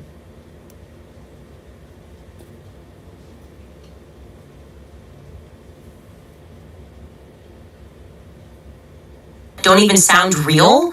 That's overwhelming. That to me feels really fake and gay. I really do want to say that to every commentator that is out there trying to tell the public and insisting that if you say it enough times it'll become real, you're actually just being dishonest. And I offered that a more honest way to communicate would be to say, we think he's involved. We feel strongly, I said that, I think he's involved. We are very hopeful that throughout this investigation, we are going to get that concrete thing. And that's where we're at right now. That's just the stage that we are at. That is not what you're getting from them. That is like, I just feel like that's really important to let you guys know. Let the gaslighting stop. They have what you have, okay? There's nothing else. They are in an investigative stage. Erica has been named as the victim. They will know more in this May hearing, which is the probable cause hearing. That's what the lawyer told me is probable cause hearing, and that's when they will see the evidence. That's when they get to present the evidence, why they are going to stand there before a judge and be like, yes, we need to move this forward. It's not just an affidavit. We're not pulling together scraps. We have concrete evidence. Until then, okay, until we all get on the same page and understand what else they have, I am very confident stating the opposite of all of my, I guess, well-paid peers in that I don't believe that Tyler Robinson pulled the trigger. And what I also said to them was, and I said this in front of the lawyer, because I don't know why I'm like this. I was like, you might need a new lawyer. I was like, because this person's trying to sell it to you that this is solid. One of the rules that me and my husband have is that if you have a lawyer that tells you, like, you're 100% going to win, it's very clear that you're going to win, you need a new lawyer. Okay, that's a cheerleader. It's not a lawyer. A lawyer, even if you should 100% win, should be telling you the risks here. You know, I feel good about this case. Like, let me talk real to you. I feel good about this case, but here's where things could go wrong. I want you to understand those risks that are involved. We don't have this yet. We don't have that yet. And especially given what I told them, which is I'm the only, your lawyers or the investigators, rather, not their lawyers, because they're not the ones investigating. It's the state of Utah that's investigating. They have not called the one solitary person, as I told you guys, who filmed as he was on the roof. Remember the guy that's like, oh, there's somebody on the roof, and he sees him crouch down. I said, I spoke to that person, and his testimony would be devastating to your prosecution. He saw the person on the roof, he filmed the person on the roof at 12:23 p.m., and he did not see that person take the shot. And this is not some random student. This is a guy who trains people to shoot guns at a range. He knows guns, okay? He said what he saw was a smaller gun. He said that this person was dressed in black tactical gear and there was no recoil. That's devastating. Yeah, that is something that would be devastating. So for those of you that don't shoot guns or know what recoil is, that would be like after the gentleman shot the gun, if his body jolted at all, right? If he saw any type of movement. This is why the gentleman's saying that, yeah, I did see somebody up there and it was a smaller gun, but the guy didn't take a shot, right? Even if you are good, even if you are a competition shooter, there'll be recoil because that's just what guns do against the body, right? I'm a pretty good shot. So by the time I'm getting ready to take my shot, I have very little breath in my body, which you should. But even if I'm leaning in and it's good and it's tucked real good into my shoulder, you'll still see my shoulder jolt back. At least you'll see me jump. And that's even with competition shooters. So when she says that this would be detrimental to that his testimony would be detrimental to their case, I can see why she would say you guys need a different lawyer. Because if that guy is basically saying that he saw Tyler there, right? But Tyler's not the one who took the shot, right? And this is why Candace Owens is saying, I still don't feel comfortable saying that Tyler Robinson is the one that did this. I mean, dude, I mean, the guy did plead not guilty. So I'm like, Tyler, don't take the bait. But he might need to. He might need to take the bait or they'll kill him. I don't know. But he shouldn't take the bait because no one's convinced that he did it. To be devastating to the prosecution. And yet, investigators haven't reached out. Now, they offered back, well, maybe they haven't reached out because they have an even clearer video. And that's true. That's actually a good rebuttal. They're like, we don't even have to talk to this guy because the video will speak for itself, and we saw what we saw. Okay, but wouldn't you still want to speak to the other guy so you could prepare? I don't know, to question him something. I don't like that this investigation is going on, and I feel as though I spoke to more people than they have. Both of the people who filmed videos that day told me that they weren't reached out to. So I don't understand what's happening here. I don't understand the confidence, I guess, is the best way to say this. I told him I do not understand the confidence that is happening. Now, another really big thing that happened was they brought me Mikey's call logs, okay? They brought me Mikey's call logs, and that is why I said this was a productive meeting. There's no other way to say it. I asked every question, and they came with paperwork to show and to answer and to explain certain things. Also, which was, I thought, actually kind of sweet, that I guess I did on this previous show. I was like kind of looking at things in Mikey, and I couldn't find him. And someone said, I think Mikey's not his real name. They thought it was his middle name, actually. And I just assumed, okay, well, maybe he's using his middle name, and that's why I can't find him. But Mikey really wants you guys to know that is his real name, and it is his real name. I found out shortly thereafter that they were confusing his middle name with, they thought it was switched. That Michael is his real name, just to clarify that, because I realized I actually didn't go back and clarify that. But Mikey's call logs, big piece of this, okay? I'm going to, I guess, jog memory on what Blake said about Mikey that day, and then I'll tell you what actually happened, because I don't think Blake has that great of a memory. Okay, take a listen. If you can't quit the P word, I want to let you know that Scripture tells us that. On what Blake said about Mikey that day, and then I'll tell you what actually happened, because I don't think Blake has that great of a memory. Okay, take a listen. So I was not with Mikey, or I don't remember being with him. I think I was ahead of him as we left. And then we get out, and I run for, can't have been more than 15 or 20 seconds. And then I realized there hasn't been another shot, so the shooter has likely been detained or stopped or something, not in immediate danger. I pause, I look around me, and I see Mikey. And I see Mikey there. And I will never forget what I saw, because I've seen Mikey almost every day for the past 2 years. I know his personality very well. He's a very bubbly guy. He's a very happy guy almost all of the time. And I'll never forget what I saw, because it was clear in the moment that he was profoundly freaked out. What I'll always remember is the way his lip was quivering, which I'd never seen before.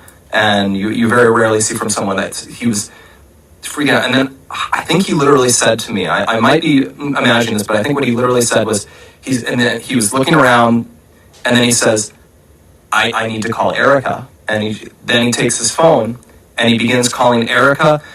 And I don't want to disclose how that call unfolded, but he did that. Your mind extends all of this, but that was happening within a minute of all of this occurring. I remember he calls Erica. Around the same time, I pull out my phone and I call my mom just to say, hey, Mom, there's been a shooting. You're going to see it on the news. I'm okay. Pray for me. I've got to go. And I remember that call. And around the time I put that phone away, and then he immediately calls his dad. He calls Rob McCoy.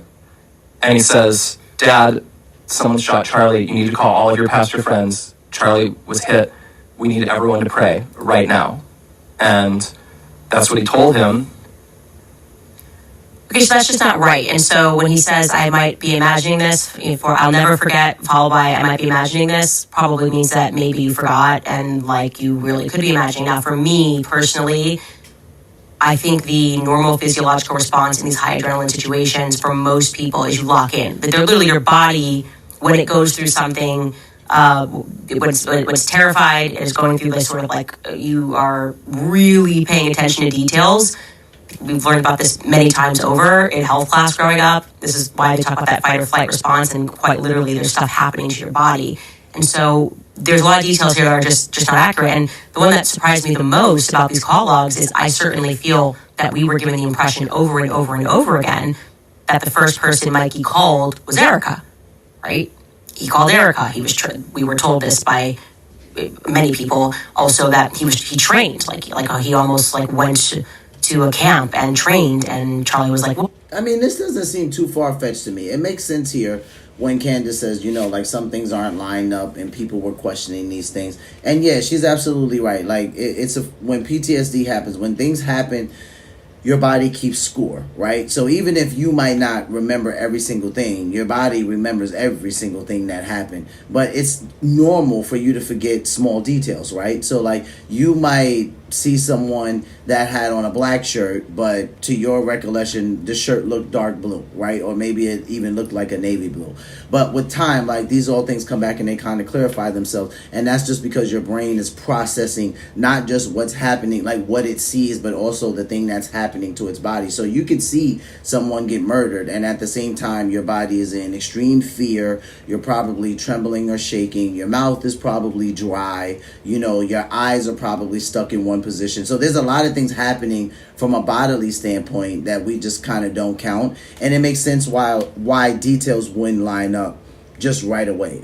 So I wouldn't say that because they don't line up perfectly that automatically means that even Mikey's lying or something's wrong. He could have been maybe he did call someone else that was a woman, but it wasn't Erica, or maybe he called Erica first and then he called another woman shortly after, and his brain is just mixed up. So this is the thing. Like when people say things like, oh no, he's lying, he's not telling the truth, his recollection would have been perfectly fine.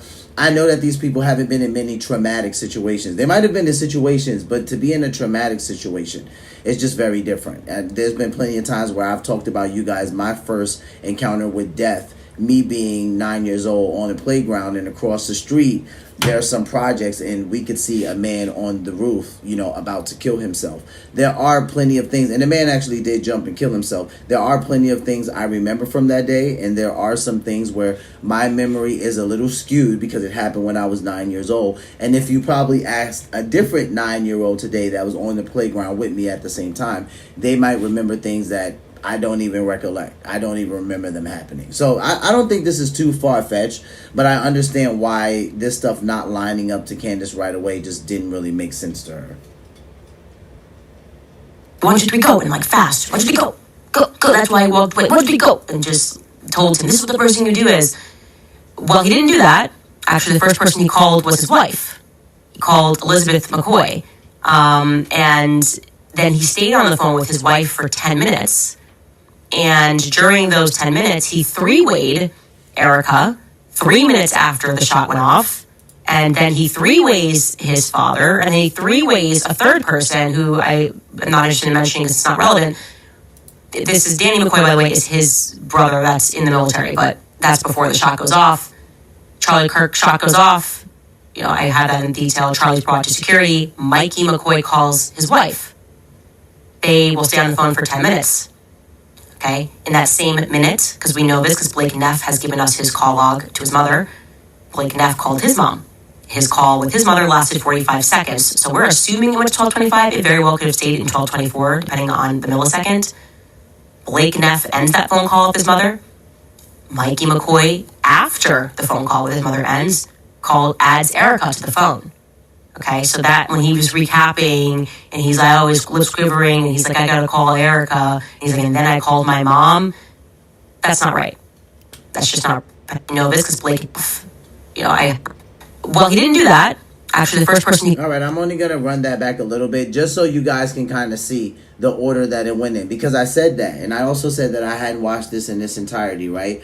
So it seems like he did call a female first, right? But it wasn't Erica. And I said that. I said he could have called Erica first, and then maybe he called his wife. I was going to say his mom, I don't know why I would say that, but someone could do that if they're just in shock, right? So I'm thinking maybe he called like his wife and then Erica, and he thinks he called Erica first, but he really called his wife first. But you can see that's actually exactly what happened. He did call a woman first. It just turned out to not be Erica. It looks like it was his wife, and then it looks like he adds Erica to the call a couple minutes later. Some people called BS on this. They were really skeptical about this. They're like, so you're with Charlie Kirk and you see Charlie Kirk get shot, but the first person you call is your own wife, not the person who's got shot, their wife.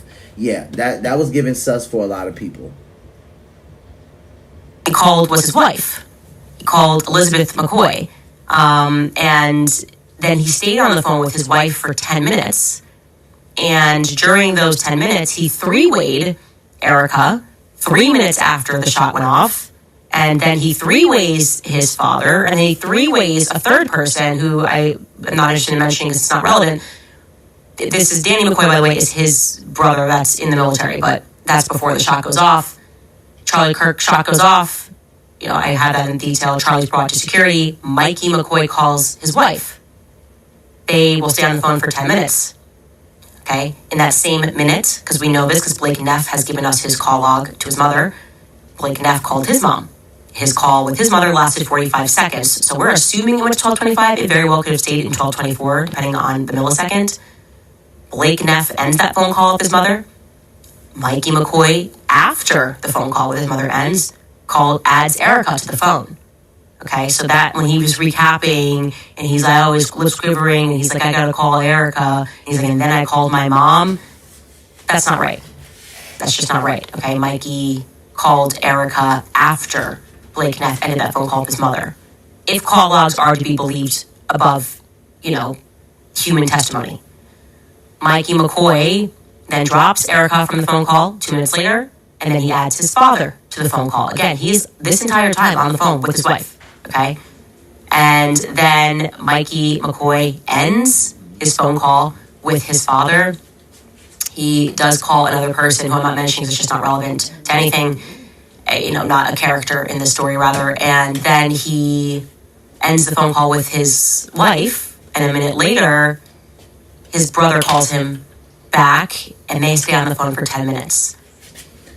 I did not get this from everybody speaking about this Mikey McCoy call log. I know that you guys did not get this. I did not get this. I don't know why she was disappeared from this. Like, you could go, look, the wife wants privacy. No, she was main stage at the memorial, has been, I would say very involved in a lot of this kind of, I think it's very close that she's close with Erica. They went on the vacation together, so I don't get this disappearing act. I found that to be like, okay, but they were forthcoming with it. That feels good. That feels good, guys. Like, wow, we don't have to guess. Now we have solid answers. And like I said, when you come out and give solid answers and you're not weird and calling people names and saying all this stuff, it allows people to go, okay, I feel a bit more like we can trust this process because we have communication. That's the reality. And so I wanted to update you with that. Also, another thing that really, I think, surprised them and I think surprised me is getting back to this Hamptons retreat. So because it's so long, because it's over an hour and some change, I'm actually going to save some of it for tomorrow. Just simply because we go live every single day. I don't want to rush through it, right? I want us to actually have something else to react to. Candace just did this, so I'm going to probably finish this off tomorrow with you guys in a 2-part series. So I want to save some of that. Let's go over now to Young Don. Shout out to Young Don. He's a favorite on the channel. And let's see what Young Don had to say about Cenat. Cenat apparently has been getting a lot of flack for a mental health grift. So those of you guys that pay attention to streamers, those people on YouTube who stream like myself, mainly live streaming, they have streamer awards. Cenat usually cleans up at the streamer awards, and he made a little bit of a speech about mental health, right? I didn't agree with his resourcing, right? As he mentioned things like Naruto and things of that sort that helped him, I guess, let's just say reground himself, even though I don't believe that's what fully happened. But he seems to be going through some things, and he mentioned mental health, and it seems like people are looking at that like a grift, right? This is not surprising to me. The main reason why I want to look at this, especially from Don, is because here's the thing, guys. Even though as a mixed person in America, I'm going to tell you right now, for the most part, people still see me and classify me as black. Most people look at me and they can tell that I'm mixed, and that's fine. But either way, people that look like me, our skin color, we have a problem with things like mental health, right? What's the problem? A lot of times it's denial. A lot of the times we feel like we don't need mental health, or mental health is not really a real thing in our world. And there's a plethora of reasons why people that look like me feel like that. We're not going to get into all of that tonight. But I want Young Don to let's watch Young Don break this down to us as to why Kai Cenat's getting so much hate for being a mental health grift. So let's take a listen.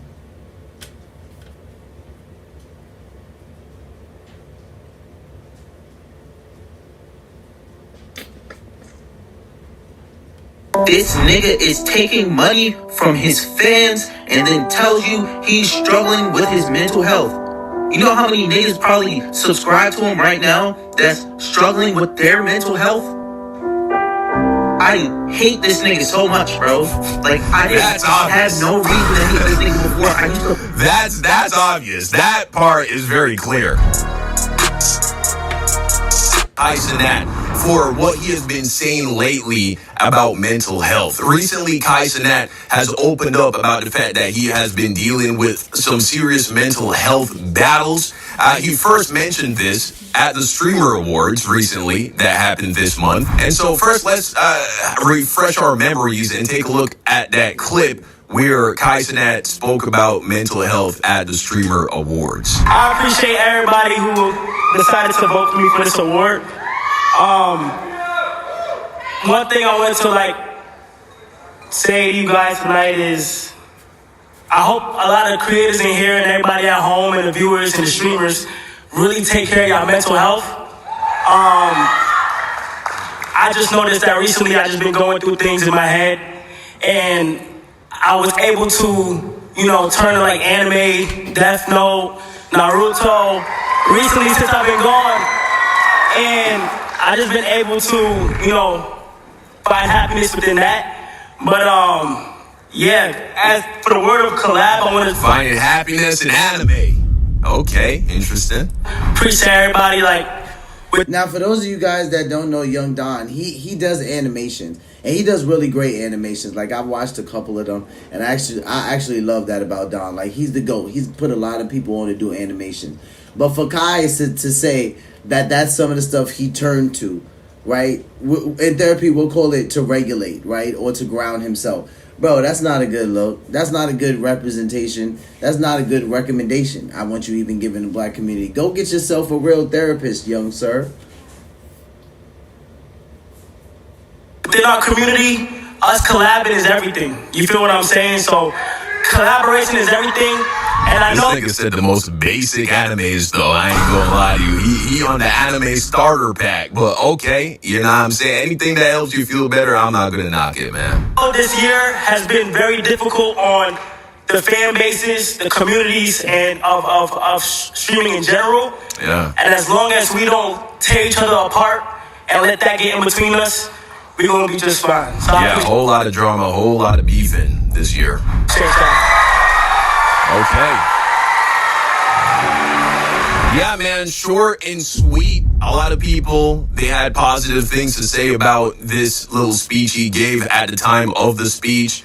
Right, who can really knock that shit? Who can really knock somebody who is opening up about the fact that they have been battling with mental health issues, battling with depression, battling with anxiety, battling with all the, there's so many different little things that can affect us mentally and can really diminish the quality of our lives, even when things around us externally seem to be going well. I do think some people probably thought that anime shit was a little, corny or immature or maybe even a little pandery-ish. That's not even a word, but you know what I mean. It kind of felt like, oh yeah, y'all are a bunch of nerds. Y'all are a bunch of geeks. Yeah, y'all like Naruto, right? Naruto, y'all like that? Bleach, One Piece, Death Note? But nonetheless, I actually believe he's being authentic. I think he probably is spending a lot of time watching anime, and it's helping him. At the very least, it's providing a distraction. In all reality, that is the source of the problem. It's the mental fixation on these things, the fears, the problems, and the worrying. Right? That's really the source of it, is you keep feeding into it mentally, and it becomes a bigger and a bigger problem. What you focus on, you get more of. And the more you think about the things that are upsetting you, the more you think about the things that are making you feel bad, the worse you're going to feel. And so if you're just too busy, too preoccupied Now this is good to what Don is saying, because so Kai, being the generation behind me, Gen Z, he's going to be very much into, the internet. And it's not like the millennials aren't, but it's different, right? With Gen Z, I think there's a higher dependence there, right? And not that we don't need it. Everyone has a dependence on the internet, right? Especially at this day and time. But it's just different. Like you see a lot of young people doing things like not critically thinking for themselves, right? Chat GPT, what should I tell my boss if I don't want to go to work today? I was like, dude, this can't be life. Are you dead serious right now? But you do have people thinking like that. So with the amount of exposure that Kai is probably getting, if you guys know anything about Kai Cenat, he has a lot of exposure. I mean, he's had LeBron James on his live stream, Tiana Taylor. He has a lot of, and it wasn't always like that, but as he's become bigger and he's gotten like streamer of the year for the past few years, and he's become more notable, like he's just grown to that type of effect, right? To where he can meet people like Kanye, and he could be around a lot of different celebrities, and now people will come on his live stream and they're like, oh yeah, that's Kai Cenat, I'll go. He's probably been exposed to a lot, and in return it's depressed him, right? So some people might think like, man, he has the money and he's traveling and he's going to all these places, how could that be depressing? A lot of people that have access to a lot of excess, they say things like this. They say that the last thing that you would want is everything that you could ever get, right? And this is the reason why I just don't have some of the desires that I used to have when I was younger, because they just were not healthy desires. Now the things that I lean more towards, they're healthier things, right? I mean, we're talking about, when we say unhealthy, we're talking about somebody who used to spend their paycheck before they would even get it. So no type of financial literacy, right? Investing in things that mean absolutely nothing, because there are things that right now I could say are a decent investment. And guess what happens? If the economy goes to crap, those things will plummet, right? There are some things that if the economy literally goes to crap, no one's going to care about it anymore. It doesn't matter what it is. And even with the things right now that do matter, right? When we see technology, the way it's evolving, the way that it's moving, some of the things right now that matter, that are tangible, those things won't matter in a matter of time. So I just think it's interesting that Kai's had all of this access now, and he's depressed. He's been doing this for years, and Kai goes hard with his live streams. We've seen him fall asleep on live, do 24-hour live streams, do 30-day straight live streams. I remember when I started doing live streaming for political content, and I said, this is in one of my earliest videos where I said I'm going to be like the Kai Cenat of this thing. And what I meant by that is that consistency. This is one thing that I will give Kai. Now, when it comes to Gen Z and how they've done the streaming thing, the YouTubing thing, I will say that that's a generation that pretty much has this thing on lock. Like, they saw it and they was like, no, I'm going to turn that into a real job. I'm not going to go work for somebody else. I would say that there's some instances where I've really given Gen Z their props for this, right? Like, I've really respected that about them. And I'm like, man, you really can't hate on this, because you got millennials in my generation where, if I'm honest, we're just, some of us are mad about it. Some of us are like, okay, like, we're here going to work every day for this person that we can't really stand. And it just reminds me of an interview Kai did where someone said to him, is streaming harder than working a 9 to 5? And Kai said, absolutely not. Absolutely not. He said, there are people that work a 9 to 5 that they don't even want to be there. He's like, they literally hate their job. He's like, I think about streaming 24/7. It's all I want to do. I think about it all of the time. There's people that if they just think about their job, they can't stand that they have to go there the next day. And I said, he's speaking true facts, right? I'm glad. Thank thank God that I'm not one of those people, right? Praise be to God. Because if you hate your job, that's just a horrible position to be in, and you have to go there every day. But I think that he's absolutely right about that. Streaming is easy. It's one of the things I have the most fun. I've been on YouTube for a couple of years, so making videos, which is what I did for the most part of my YouTube time, and then now live streaming. I've always had fun doing this. If somebody were to ask me, was editing and creating videos and live streaming for YouTube harder than going to work? Absolutely not. Like this is literally, that's like a no-brainer. I don't even have to think about it. So when I just think about all of the access he's had to celebrities, to people on his channel, you guys remember when LeBron James was on Kai Cenat's live stream? LeBron James was the one who cut his hair.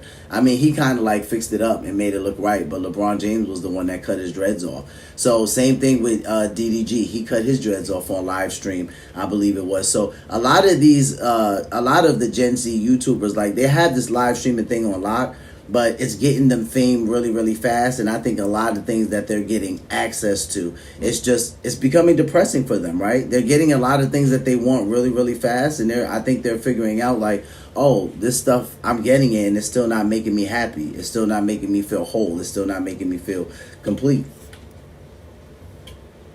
Mentally to fixate on these things, well, then it's kind of impossible to be depressed. Now, of course, we know some instances of mental illness, mental disability is actually a chemical imbalance, right? There's something going on in your brain where it needs to be treated with prescription medication. But I do believe that, like, I don't think it's a chemical imbalance, though, if you are doing fine and everything's going great and then something bad happens, right? You have a bad breakup, you have a tragedy in your family, something terrible happens, or some really anxiety-inducing situation occurs, and that's when your depression or your anxiety really started to go crazy or manifest.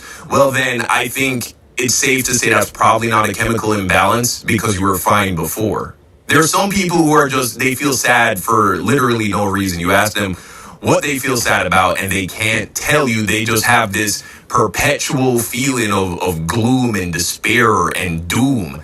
And so when it's like that, I'm no fucking doctor, I'm no psychiatrist, but just as a layman, I think that is probably more consistent with someone who has some kind of chemical imbalance as opposed to somebody else who something bad happens and they just keep fixated on it. They keep thinking about it. I don't think if you have that kind of a depression, anime is going to fix the problem, right? Nothing really will fix the problem besides getting the chemicals in your brain, balanced, fixing your hormones, shit of that nature. But Kai would then go on to make another video, not at the Streamer Awards, at his house, it would appear, where he elaborates a little bit more on the whole mental health topic and what he's been dealing with, what he's been going through, and how he's been handling it. Let's take a listen.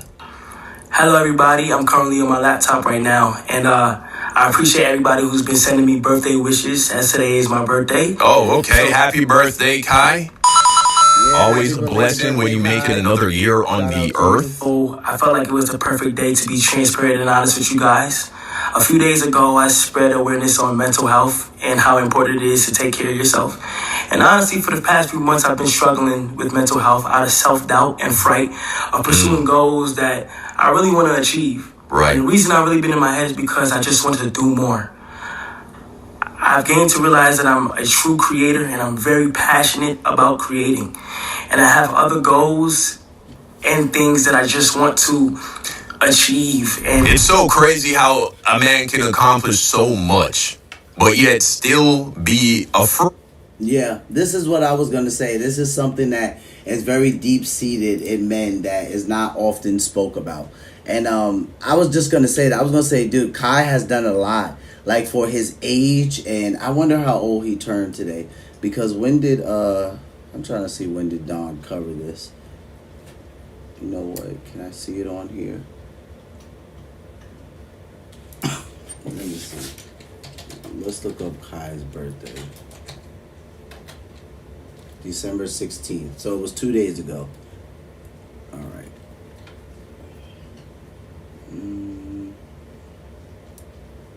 Let's see. They don't show how old he is, though. They just show his birthday. 24? Is he? I think, because Kai is young. I think he's only 24. Yeah, he's 24. 24 years old. Kai's done a lot.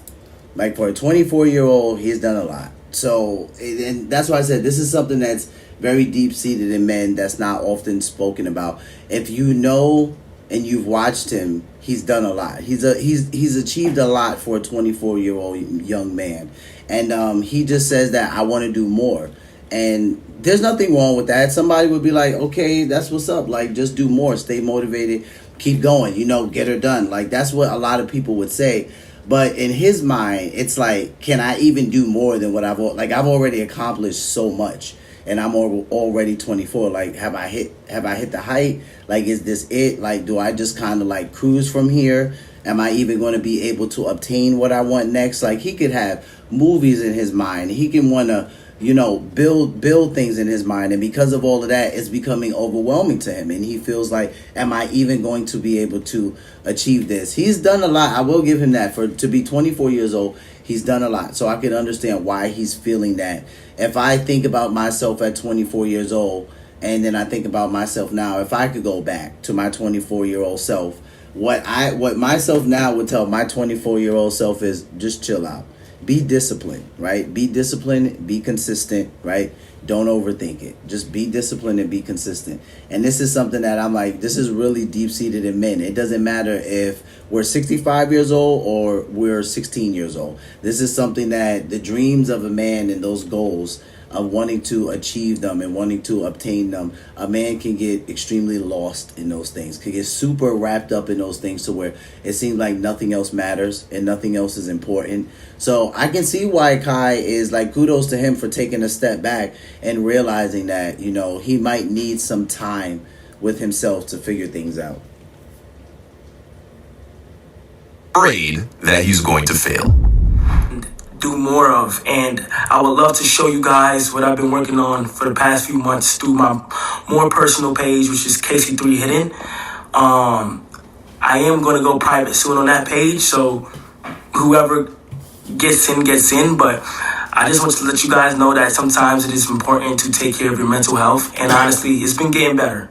It has, but out of frustration and fear, I just been in my head for some reason. I never had this feeling before, but I want it to be known that I truly want to create. And I don't know if I'm getting mature or I'm just looking things at a broad point of view, but I am so passionate about creating in general, and I'm excited to show you guys what's going on. Thank you. Okay, all right, so doesn't really open up too much, but gives us something more to work with. When you make it to the top of anything, all you really worry about at that point, you've hit the top of the mountain, all you really worry about at that point is falling off or being replaced. Maybe that's what it is. Human beings are incredibly fearful creatures. Fear is, of course, the tool that is used to control most people. It is the main tool that is used to keep people in religion. Your best life awaits you once you come out of religion and find true spirituality and understand that your mind and your control over your mind and what you believe about yourself and the mental space you consciously allow yourself to occupy is the sole thing that determines the outcomes in your life. I have a spiritual channel linked in my description where I talk about these things. You can go and explore that there. You can also go and check out my boy's channel, Nero Knowledge, who talks about these things on an ongoing basis and extensively. A lot of people have come into the comment section and told me that, God damn it, man, I started applying this approach to life and my life has started to go amazingly. And so, you know, there's that for you to explore if you are interested. Now, of course, not everybody took this seriously, including Rakai, who is essentially Kai Cenat's protege, maybe even his son. Check this out. Rakai couldn't take Kai Cenat serious while reacting to his recent video opening up about mental health. Rakai says, you watched anime one time, now you got mental health problems? Be for real. Oh boy, check this out, man. And just so you know, this is couched in a retweet I did, went incredibly viral. Okay, so just for context, guys, if you don't know who Rakai is, like he said, this is Kai Cenat's protege. I wouldn't say he's his son, because he can't be his son. Kai Cenat is 24, Rakai is 17. So he's his protege. This this is literally hilarious to me, because if you guys watch Rakai, he's crazy. Like, I'm just going to put it out there. I'm not going to say crazy in a bad way, but he likes to crash out during his live streams a lot. Like, he'll be pretty normal, and then all of a sudden he has this crash out moment. I clock him every single time, so shout out to Rakai. He does some pretty tough live streams. He's at almost 900K as well, so let's take a look. It's pretty funny. I said Rakai and Ray have the same level of mastery over the English language. You're going to see what I mean. It's pretty funny. Make sure to follow me on Twitter, man. A few days ago, I spread awareness on mental health and how important it is to take care of yourself. And honestly, for the past Look at this nigga. He already want to laugh, bro. As soon as he heard that, this nigga was like, he stopped himself from laughing. This kid, man. Take care of yourself. And honestly, for the past few months, I've been struggling with mental health out of self-doubt and fright of pursuing goals that I really want to achieve. Nigga watch anime one time, now you got mental health problems, gang. Bitch, be for real. Nigga, chat, niggas watch anime one time, one episode. Now you got mental health, gang. That's. But chat, what is mental health though? I don't know what mental health is like. Okay, mental health. Like, I was like, chat, like, what is like, how would I say it, bro? Like, chat, what's like what's the question? You see what I mean? This nigga can barely speak English. He didn't even comprehend. He's making it sound like Kai is saying that watching anime caused him to have mental health problems. This kid, man, he has the comprehension skills of a 4th grader. It's actually pretty crazy. And again, goes to show you, anybody can make it, man. Right, Rakai has 900,000, almost 900,000 subscribers, and that's Rakai. That's his normal personality. Now, to his defense, Rakai's like 17 years old, so he's not even, he's not even adult yet. His brain is not fully formed yet. That's not even a shot. That's just like a scientific proven fact. So it kind of is what it is. But like, yeah, he crashes out a lot on his live streams. Gotta believe in yourself and don't think too much. That's another thing. It's better to actually not think at all than to think too much in all reality. And that's probably why a kid like Rakai, not only is he constantly unfazed by all the dramas he gets into and people saying, oh, Rakai, it's over, he's done, he must be stopped, he's destroying Cenat, he's destroying AMP. But yet he continues to become more and more successful, is because this is a kid that clearly lives in the moment 24/7. He does not think, he does not worry, he does not fear anything. Now, of course, if he did have better, cognitive abilities, he could fucking do even greater things. But at the very least, he doesn't allow him overthinking to get in the way of him being successful. He just wants to do a thing, and so he does it. And if you're able to even just get to that level, you can become very successful. But more or less, even Rakai's response was still kind of funny. It was pretty lighthearted. But here, now, we return to this clip. Man goes off on Cenat claiming he's trying to garner sympathy. I don't understand how a multi-millionaire who gets money from subscribers and made millions off of Mafiathon 3 is struggling with mental health. Maybe I'm not rich enough to understand why Cenat. Now, this is not the first time that people have came at Cenat and said that he's using his subscribers, he's trolling, he's trying to get some type of empathy. This is just not the first time. People have said this about Kai before. I don't know how true it is in this case, right? He mentioned this at the Stream Awards. So I feel like he's trying to be very transparent here, right, with you guys. This is not something, this would be Kai maturing, because this is not the typical type of talk that Kai comes on a live stream and he does. Even when he comes on a live stream and he starts out serious, very shortly after, he'll kind of go into like funny mode or like joking mode, and that's like normal Kai.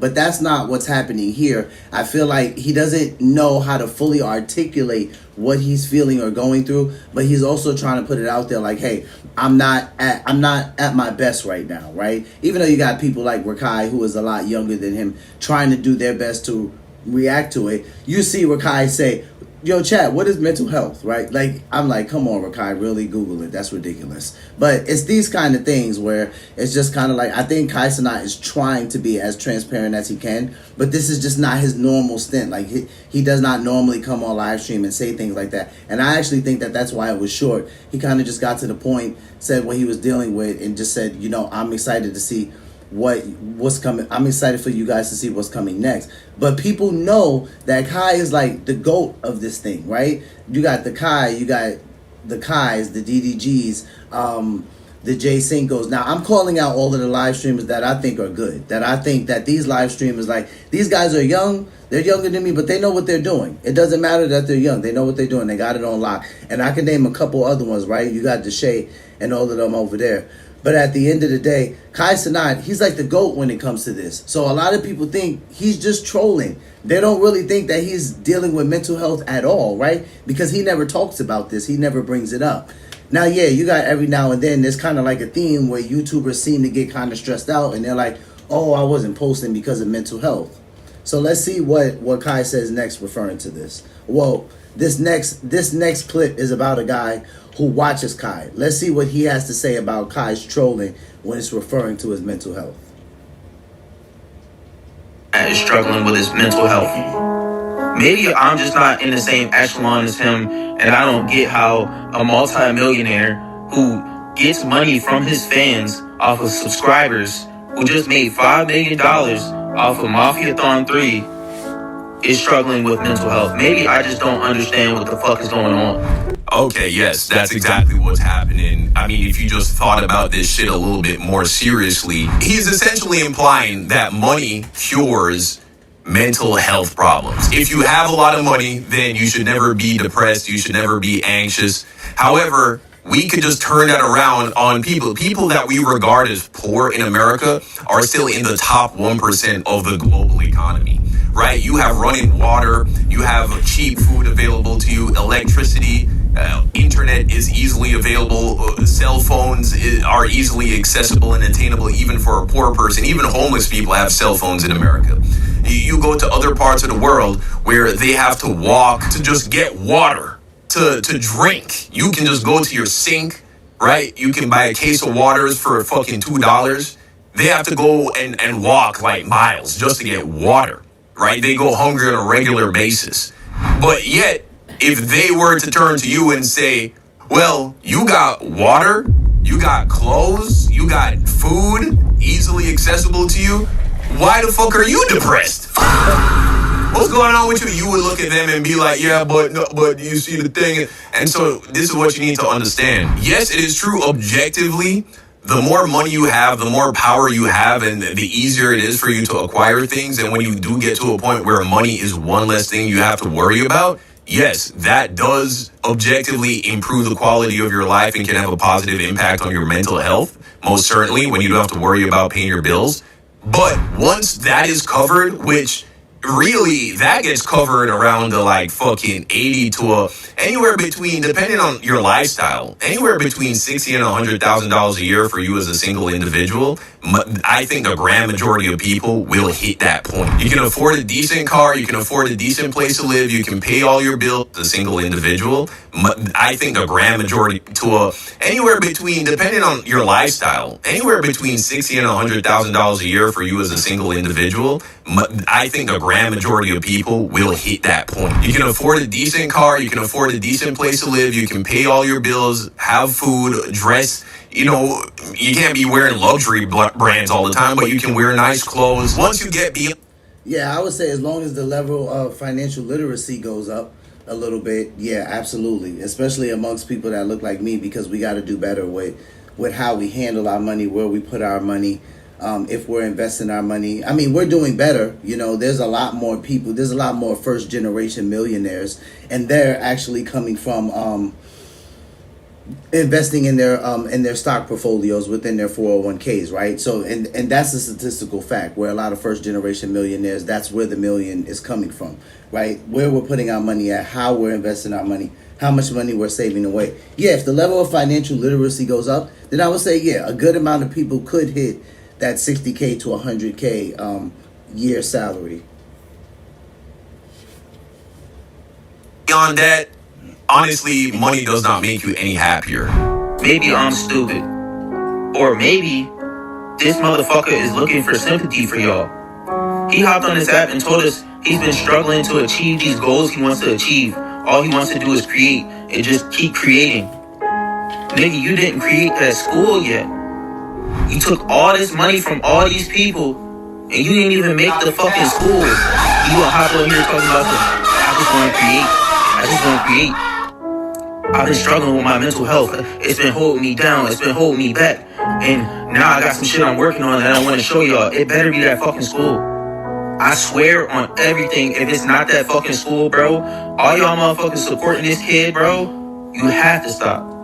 You literally have to look at this from a different lens and think for 1 second. This nigga is taking money from his fans and then tells you he's struggling with his mental health. You know how many niggas probably subscribe to him right now that's struggling with their mental health? I hate this nigga so much, bro. Like, I didn't have no reason to hate this nigga before. I used to... That's obvious. That part is very clear. Fuck with Kai. But this is crazy as fuck, dude. And y'all are defending him. Y'all are like, yo, Kai, we hope you feel better, bro. We're here for you. Nigga, he ain't here for y'all. Okay, so not only is he completely wrong about the fact that Kai Cenat isn't actively building this school, Kai Cenat has actually addressed this quite recently. He literally had people coming out from Africa. They laid out an entire plan. A school cannot be built in a day. It cannot be built in a week. In fact, it cannot even be built in a year. And that's just a construction process, right? There are all these things that have to be done on the back end. Kai Cenat has been incredibly transparent where that is concerned. I'll link to one of the reactions we did a few months ago addressing this entire situation. So, yeah, this guy, he's just talking out of his ass. He doesn't even know what's going on with the school. We already kind of touched on why it's ridiculous to think that if you have a certain kind of money or access to resources that should mean you can't suffer with mental health, because again, pretty much every American, even the poorest American, is wealthy compared to many people who live in just abject poverty. Like, just look at the people in Palestine. Look how the people are living in Palestine right now. By this logic, none of us should ever struggle with mental health because we're all living better than those niggas over there. You could be sleeping under a bridge, at least they... Yeah, and coming from, like, shout out to Don, but coming from somebody who looks like me, Don, right, it makes sense that he would say that, right? Because that's just how we are as a people. Like, we'll look at things, especially as black people, we'll look at things and we'll say, man, look at what's going on over there in Gaza. You're not struggling like that, so what's wrong with you? Why you can't get out of the bed? Why you can't go to work? Why you sitting here acting like it's the end of the world? We will say things like that. So, you know, shout out to Don. It's a real thing that amongst our people we would say. Right? Compared to that, like, you don't have a reason to have any mental health issues. Israel ain't trying to drop a bomb on you while you sleep under that bridge, you feel me? And you can go fucking get a big gulp from 7-Eleven or whatever the fuck they call that shit. So definitely this guy's a hater. One thing that I'll give him credit for is Kai Cenat seeking sympathy with this post? Yeah, I guess. I would say so. I mean, I don't know why else you would talk about this shit. Everybody goes through shit in their personal life. And, why? What do you get out of talking about it? Because, you see, it'd be one thing if you really opened up about it extensively and spoke about in depth how he got out of it or how he's getting out of it or how he's dealing with it or pointed to resources that you can access if you're also struggling with mental health. He doesn't really do that. He just tells you he's going through it and that he's watching anime. And so to a degree, yes, the only logical thing that he could be expecting to get out of this is sympathy from his fans and also understanding from his fans for why he hasn't been posting. And I'm sure there are some people who are fans of Kai Cenat who might even just appreciate knowing that somebody that they're a fan of is also, they can relate to going through mental health problems as well. Maybe you're someone, you might be a broke fucking 16-year-old kid, but you're dealing with depression or anxiety or fear of failure. And maybe for that person, it's a little nice to know that even someone as successful as Kai Cenat and as famous and extroverted as Kai Cenat, even he deals with similar issues. And so I'm not trying to suggest that his motives are evil, but yeah, he probably is seeking a little bit of sympathy and a little bit of understanding, but I don't think that necessarily makes him a bad person. No, I don't think it makes him a bad person. I don't think he should be ashamed of it. You know, I don't even think he's necessarily, I wouldn't say he's seeking sympathy, but I get why Young Don would be saying that. He could be trolling. You know, he could be. Like, there's some masterminds when it comes to this streaming thing. Trust me, I watch these guys, and I can't hate on them. You know, it's their craft. They're good at what they do. So I'm not saying Cenat's faking this. I'm just saying, like, the people that I mentioned that do live streaming, they're really good at it, right? And they got this thing down to a pack. Like, they got it down to a T. Like, DDG know how to turn the internet up. He got that type of motion. If you watch DDG, you know. Right, so it's just like, shout out to him, shout out to the streamers that I like and I appreciate, and I watch them do what they do. I don't live stream my life, but I do live stream to an extent where you guys get to see some things, right? There are more things that we have coming that I don't do just yet, right? Because especially when it comes time for election year to come back around and we got like midterms and things like that, I really want to get out and talk to the people. And that's something that I actually did get a chance to do this last election year, but I didn't post any of it to the channel, right? Because I also like to do short form videos as well, but haven't done them for some time. So there's those type of things, but I shout out to the streamers like the DDGs, the J Cincos, the Cenats, like, you know, Tilly, like the Shade Frost, like all those guys over there, like they do their thing. Like I watch those young guys and they do their thing, you know. So I wouldn't say that he's solely going for sympathy, but yeah, to what one thing Don said, he's definitely got to give a reason as to why he hasn't been posting, because he has that type of fan base. And then other than that, just probably trying to be transparent, you know, a little bit at least about what he's going through. Because other YouTubers have come to the front and said, listen, man, I just been dealing with mental health. I needed a therapist. I was burnt out, so I stopped posting for a little bit. So it is what it is. Shout out to Cenat. Hopefully he feels better. We'll be praying for him. Let's jump into the next clip of the live stream, guys.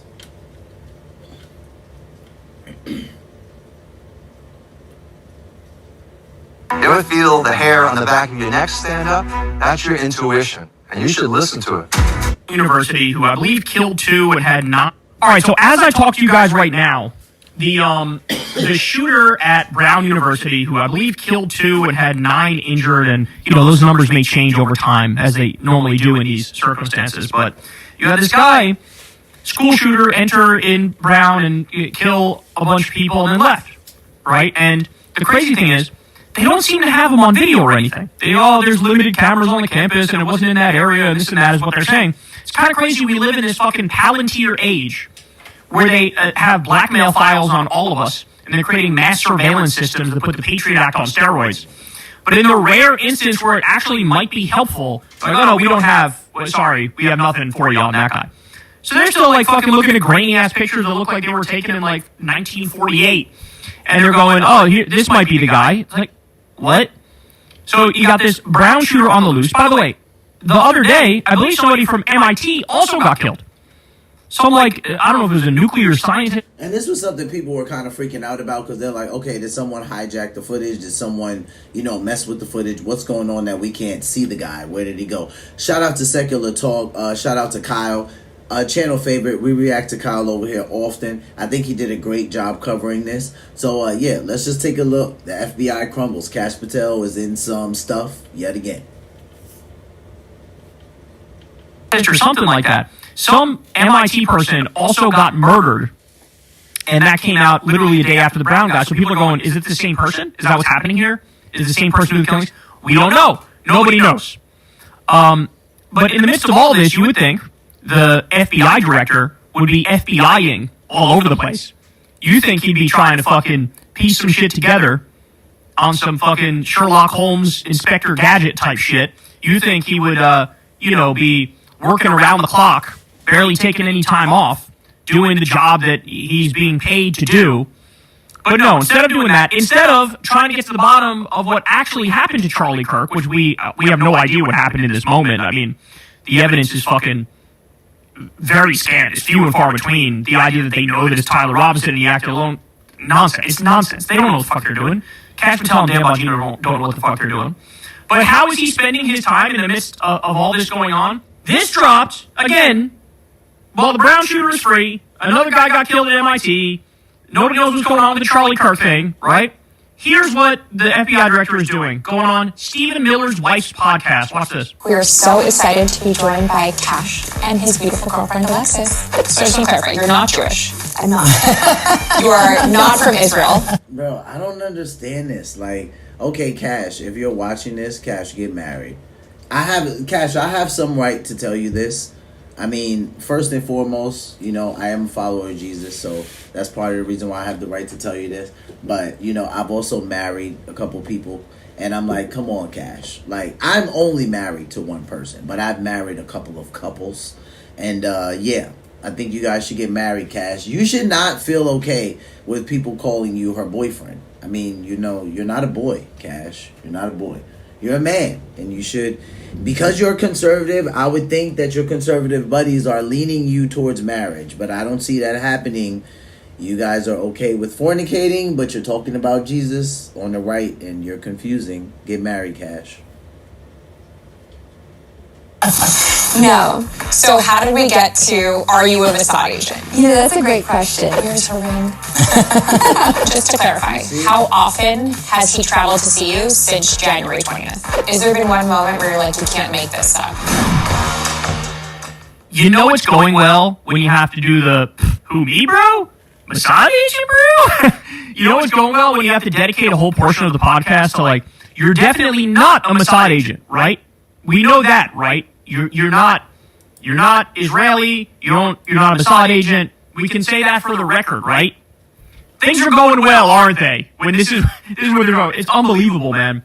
It's unbelievable. And by the way, you're not helping your case here, Cash, because one of the big scandals recently was you keep hopping on these fucking, like, these super expensive government jets to go watch your shitty girlfriend sing the national anthem at some, like, NRA event with 12 people at it. Like, don't you think the last thing you should do is do a podcast with your fucking girlfriend? And also, by the way, she's your girlfriend, bro. She's your girlfriend. He's walking around like they're fucking married, right? And like he's got all the free time in the world. And yeah, well, we'll go watch a fucking basketball game, and then we'll go do this podcast over here. Like, what is wrong with you? This is how you spend your time? And also, who's watching? Who is this for? Katie Miller, I gotta be honest, she is, of all the fucking freak shows in media, she might be the biggest freak show. I remember her. Now, for those of you who don't know who Katie Miller is, that would be Stephen Miller's wife. And Stephen Miller is the Caucasian, bald-headed guy that we usually see on the White House front lawn. And he's usually talking to, like, CNN, Fox News, usually pretty irate, very direct, usually talking, like, with his head kind of down like this. That's Stephen Miller. Katie Miller, this is his wife. She went on Piers Morgan's show, which, by the way, why would you agree to do that?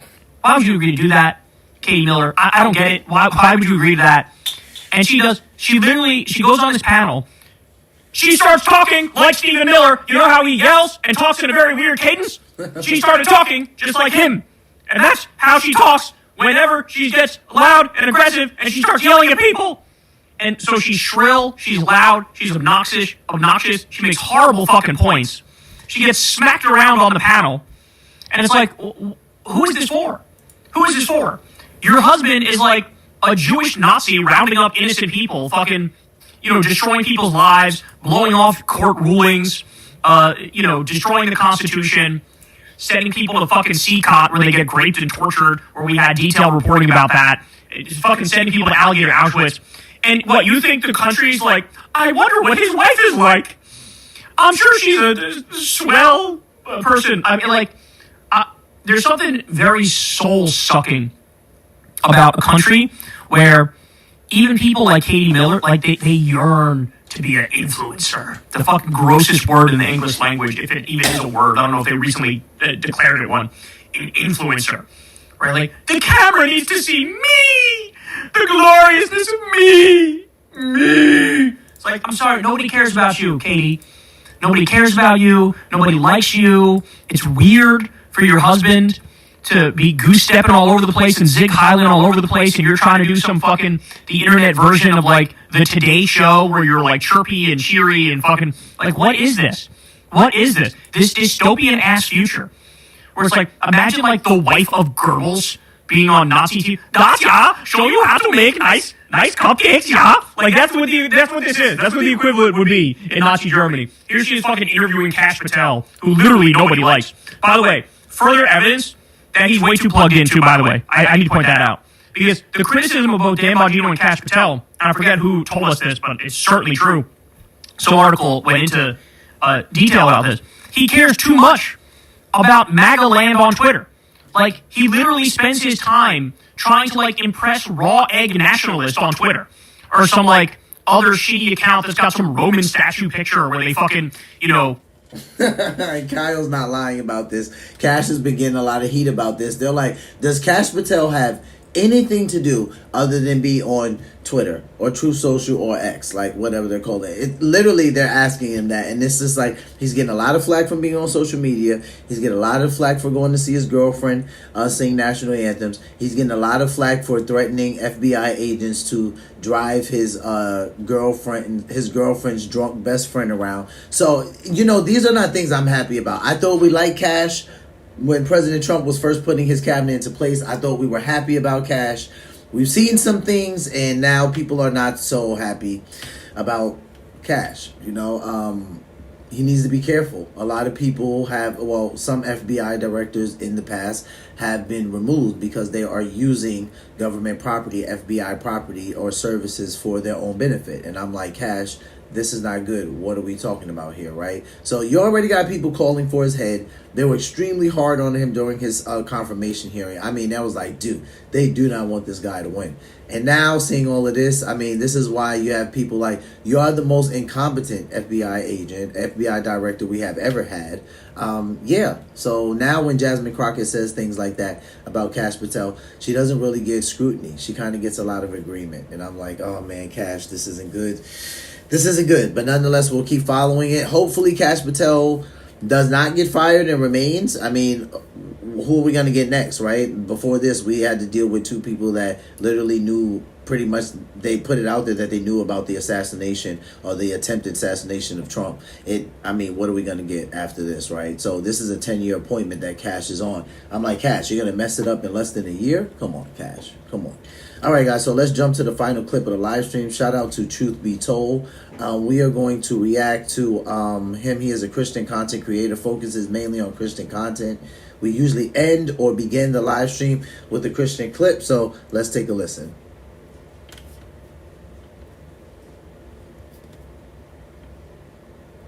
So I wanted to talk to you guys about a very close friend of mine, Claude. I just use Claude for everything. Like when I'm having one of the... Right before people pass away, hospice nurses report that something strange often happens.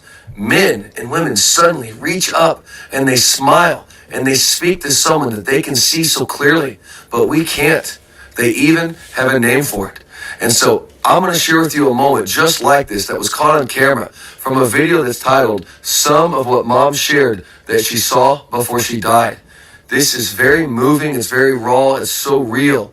And I hope and I pray that it will help you to rethink a little bit more about your life, what it means to truly be alive, and also the reality of death and what awaits us for eternity. So watch closely, stay with me to the end, and I pray this will be a blessing. Let's check it out. You know, I can still, I'm looking up at him. At who? Jesus. You can see Jesus? I can see him. Yeah. It's like, it's hard to explain, but I have him in my eyesight.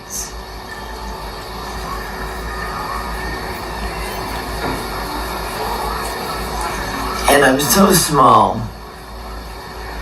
and so young, and my eyes are wide open.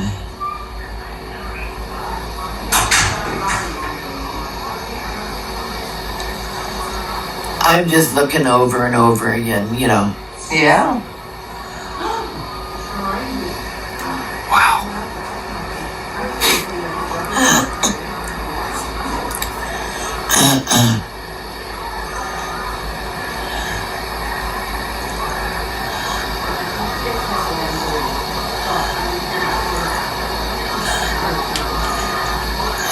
looking around here, I can see Maddie. I can see her, you know.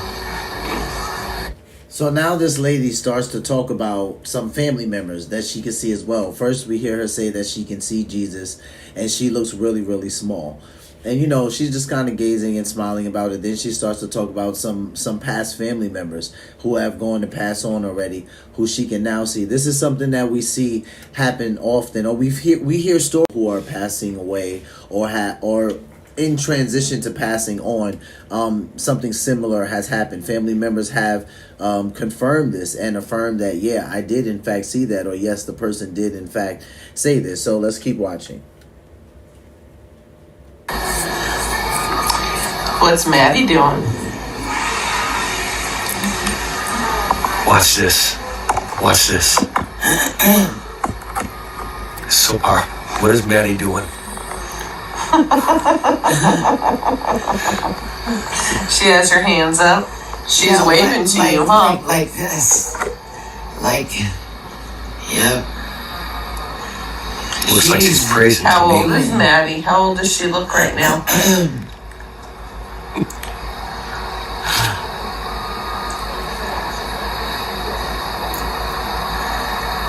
She has, she's like ready to come out of my hands, but still moving the same way, like being in my hands. But she's ready to come out, ready to be there, you know? Yeah. There's so much to see. Well, while she's in your hands, give her a hug for me. Charity sucks. Yes, even charities have trolls.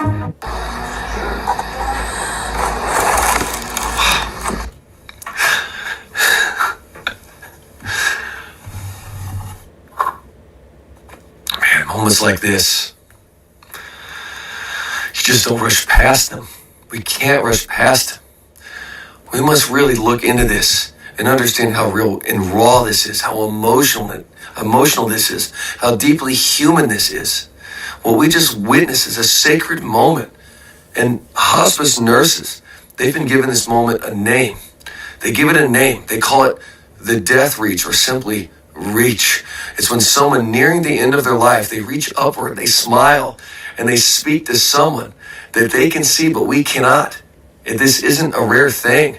It happens all over.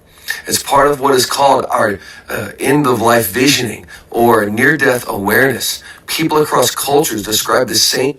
I think this is hilarious, right? Because all of these hospice nurses, right, they're not all Christian believers, right? Yet they have the name, the reach, or the death reach. And I think it's interesting because they all would say, yes, we've seen this. Whether they believe in Jesus or not, they would all say, yes, at some point we have seen the patient do the death reach, or a patient do such a thing. And I just think it's amazing because whether they believe in Jesus or not, we still have the witness or the testimony from them all. And I just think that that's awesome. Same thing, reaching, smiling, waving, sometimes seeing loved ones, sometimes even seeing Jesus. I mean, my friends, this extends all the way back in time when Stephen, who was one of the first followers of Jesus, I don't know if you heard this story, I'm going to share with you real quick, where one of the earliest followers of Jesus proclaimed that he was alive, proclaimed that Jesus was literally alive after he was publicly killed, and he shared his testimony in such a powerful way. They even said that Stephen, he kind of had the look of an angel when he was speaking. But while he was being stoned to death because of his belief, he was becoming the first one to give his life for Jesus. When that was happening, when his body was failing, his eyes weren't closing. His physical eyes might have been closing, and truly, his real eyes, they were opening. I want to share this with you. I want you to see this for yourself. This is so powerful. What happens?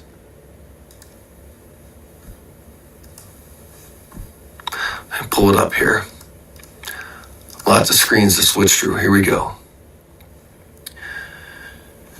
It says that, but he, Stephen, full of the Holy Spirit, gazed into heaven and saw the glory of God and Jesus standing at the right hand of God. And he said, behold, I see the heavens opened and the Son of Man standing at the right hand of God. He saw into heaven. His eyes were open. He was able to see into the other world. And what we see here, again, with this woman, lines perfectly up with Scripture. You know, others see loved ones, and there's peace there. Hospice workers will tell you, many people see family members who pass before them. They wave, they smile, they speak. And what's beautiful about this most is these moments are not frightening. They're peaceful. And at that peaceful place, it should make us stop and think a question. You know, how long is this life really? If at the end of our life, you know, how short it is. I mean, listen to what it says in James chapter 4, verse 14. I hope that you're staying with me in this. This is a powerful teaching. Yet you do not know what tomorrow will bring. What is your life? For you are a mist that appears for a little time and then vanishes. We are here today and we're gone tomorrow. And he asked that question, what is your life? And I want to ask you a question. Whose is your life? Are you living for yourself? Are you trying to find still the answers for yourself or in this world? Or are you looking to Jesus? You're looking to Christ and allowing him to transform your heart? Because many of us, we still look at our... And I think that's an important question for everyone to answer while they still have breath in their body. I love the fact that he pulled up what happened in Acts. I believe he was in chapter 7 with Stephen. I love that he pulled it up because then you see the congruence with Scripture and what's happening with this lady and what a lot of people in hospice actually get to witness, that it is a real thing. It's a real miracle, we could say, that you get to see a person reach up to Jesus, to heaven, as they depart this life. I think that that is probably one of the most beautiful things that they themselves get to witness while they still are alive. And I know that it works wonders for them. I know some people have given their life to Christ and some people have come to the faith just off of seeing that, probably just off of hearing some of the last conversations that a person exiting this life is having. Because when you're leaving, so many things are not important that are important right now, right? And so many things we procrastinate with, that if we got a fatal report from the doctor tomorrow, everything would all of a sudden become urgent, right? This is why I'm a firm believer in that life is not short, but as people, we could be grossly unintentional, right? Like, we can sit there and say, like, oh my God, if someone right now who you loved, you got a phone call that they had just passed away, you may say something to the effect of life is too short, yet the prior 45 days to them passing away, you spent absolutely no time with them. You didn't call them. You didn't check in on them. You didn't see how they were doing. You didn't say, hey, I just want to say hi. You didn't do any of those things. And then the person dies and it's kind of like, oh my God, life is so short. And it's like, no, life's not so short. We're just grossly unintentional. We have to be better with the people who are in our lives. We have to steward the people better, not just our family, friends, right? Jesus talks very explicitly in the Bible about friends, and not just about friends that he grew up with. As a matter of fact, the people that Jesus is traveling with, the 12 disciples, he is not traveling with people that he grew up with. Yes, he has some of the men amongst them that have known him for some time, longer than others, but for the most part, those guys traveled with Jesus a couple of years. They're not people that he knew since he was 5, 6, 7, and 8. Is it important that we have friends that long? Absolutely. But it's even more important that we make new friends along the way. And that's just a godly thing. That's something that we see in Scripture, especially if the person is a part of the body of Christ. So with that being said, guys, I'm going to cut that one short on Truth Be Told. You guys can go over to his channel and watch the rest of it. Give him his due views because he worked hard on that video. I appreciate you guys hanging out for the live stream. We will be back tomorrow on Thursday for the daily live stream. Got a couple days to Christmas. I had the countdown up the last couple days, but I'll put it up for you guys tomorrow. But we're 7 days out because today's the 18th because it's past midnight if you're EST. So that's it. It's OVA, 7 days out. Here we go, baby. It's all downhill from here. Happy holidays to everybody. If you don't celebrate Christmas, oh well, you should because it's about Christ. So I'm going to say Merry Christmas anyway. But I say happy holidays because, you know, people start to celebrate Christmas, Thanksgiving, New Year's kind of all together.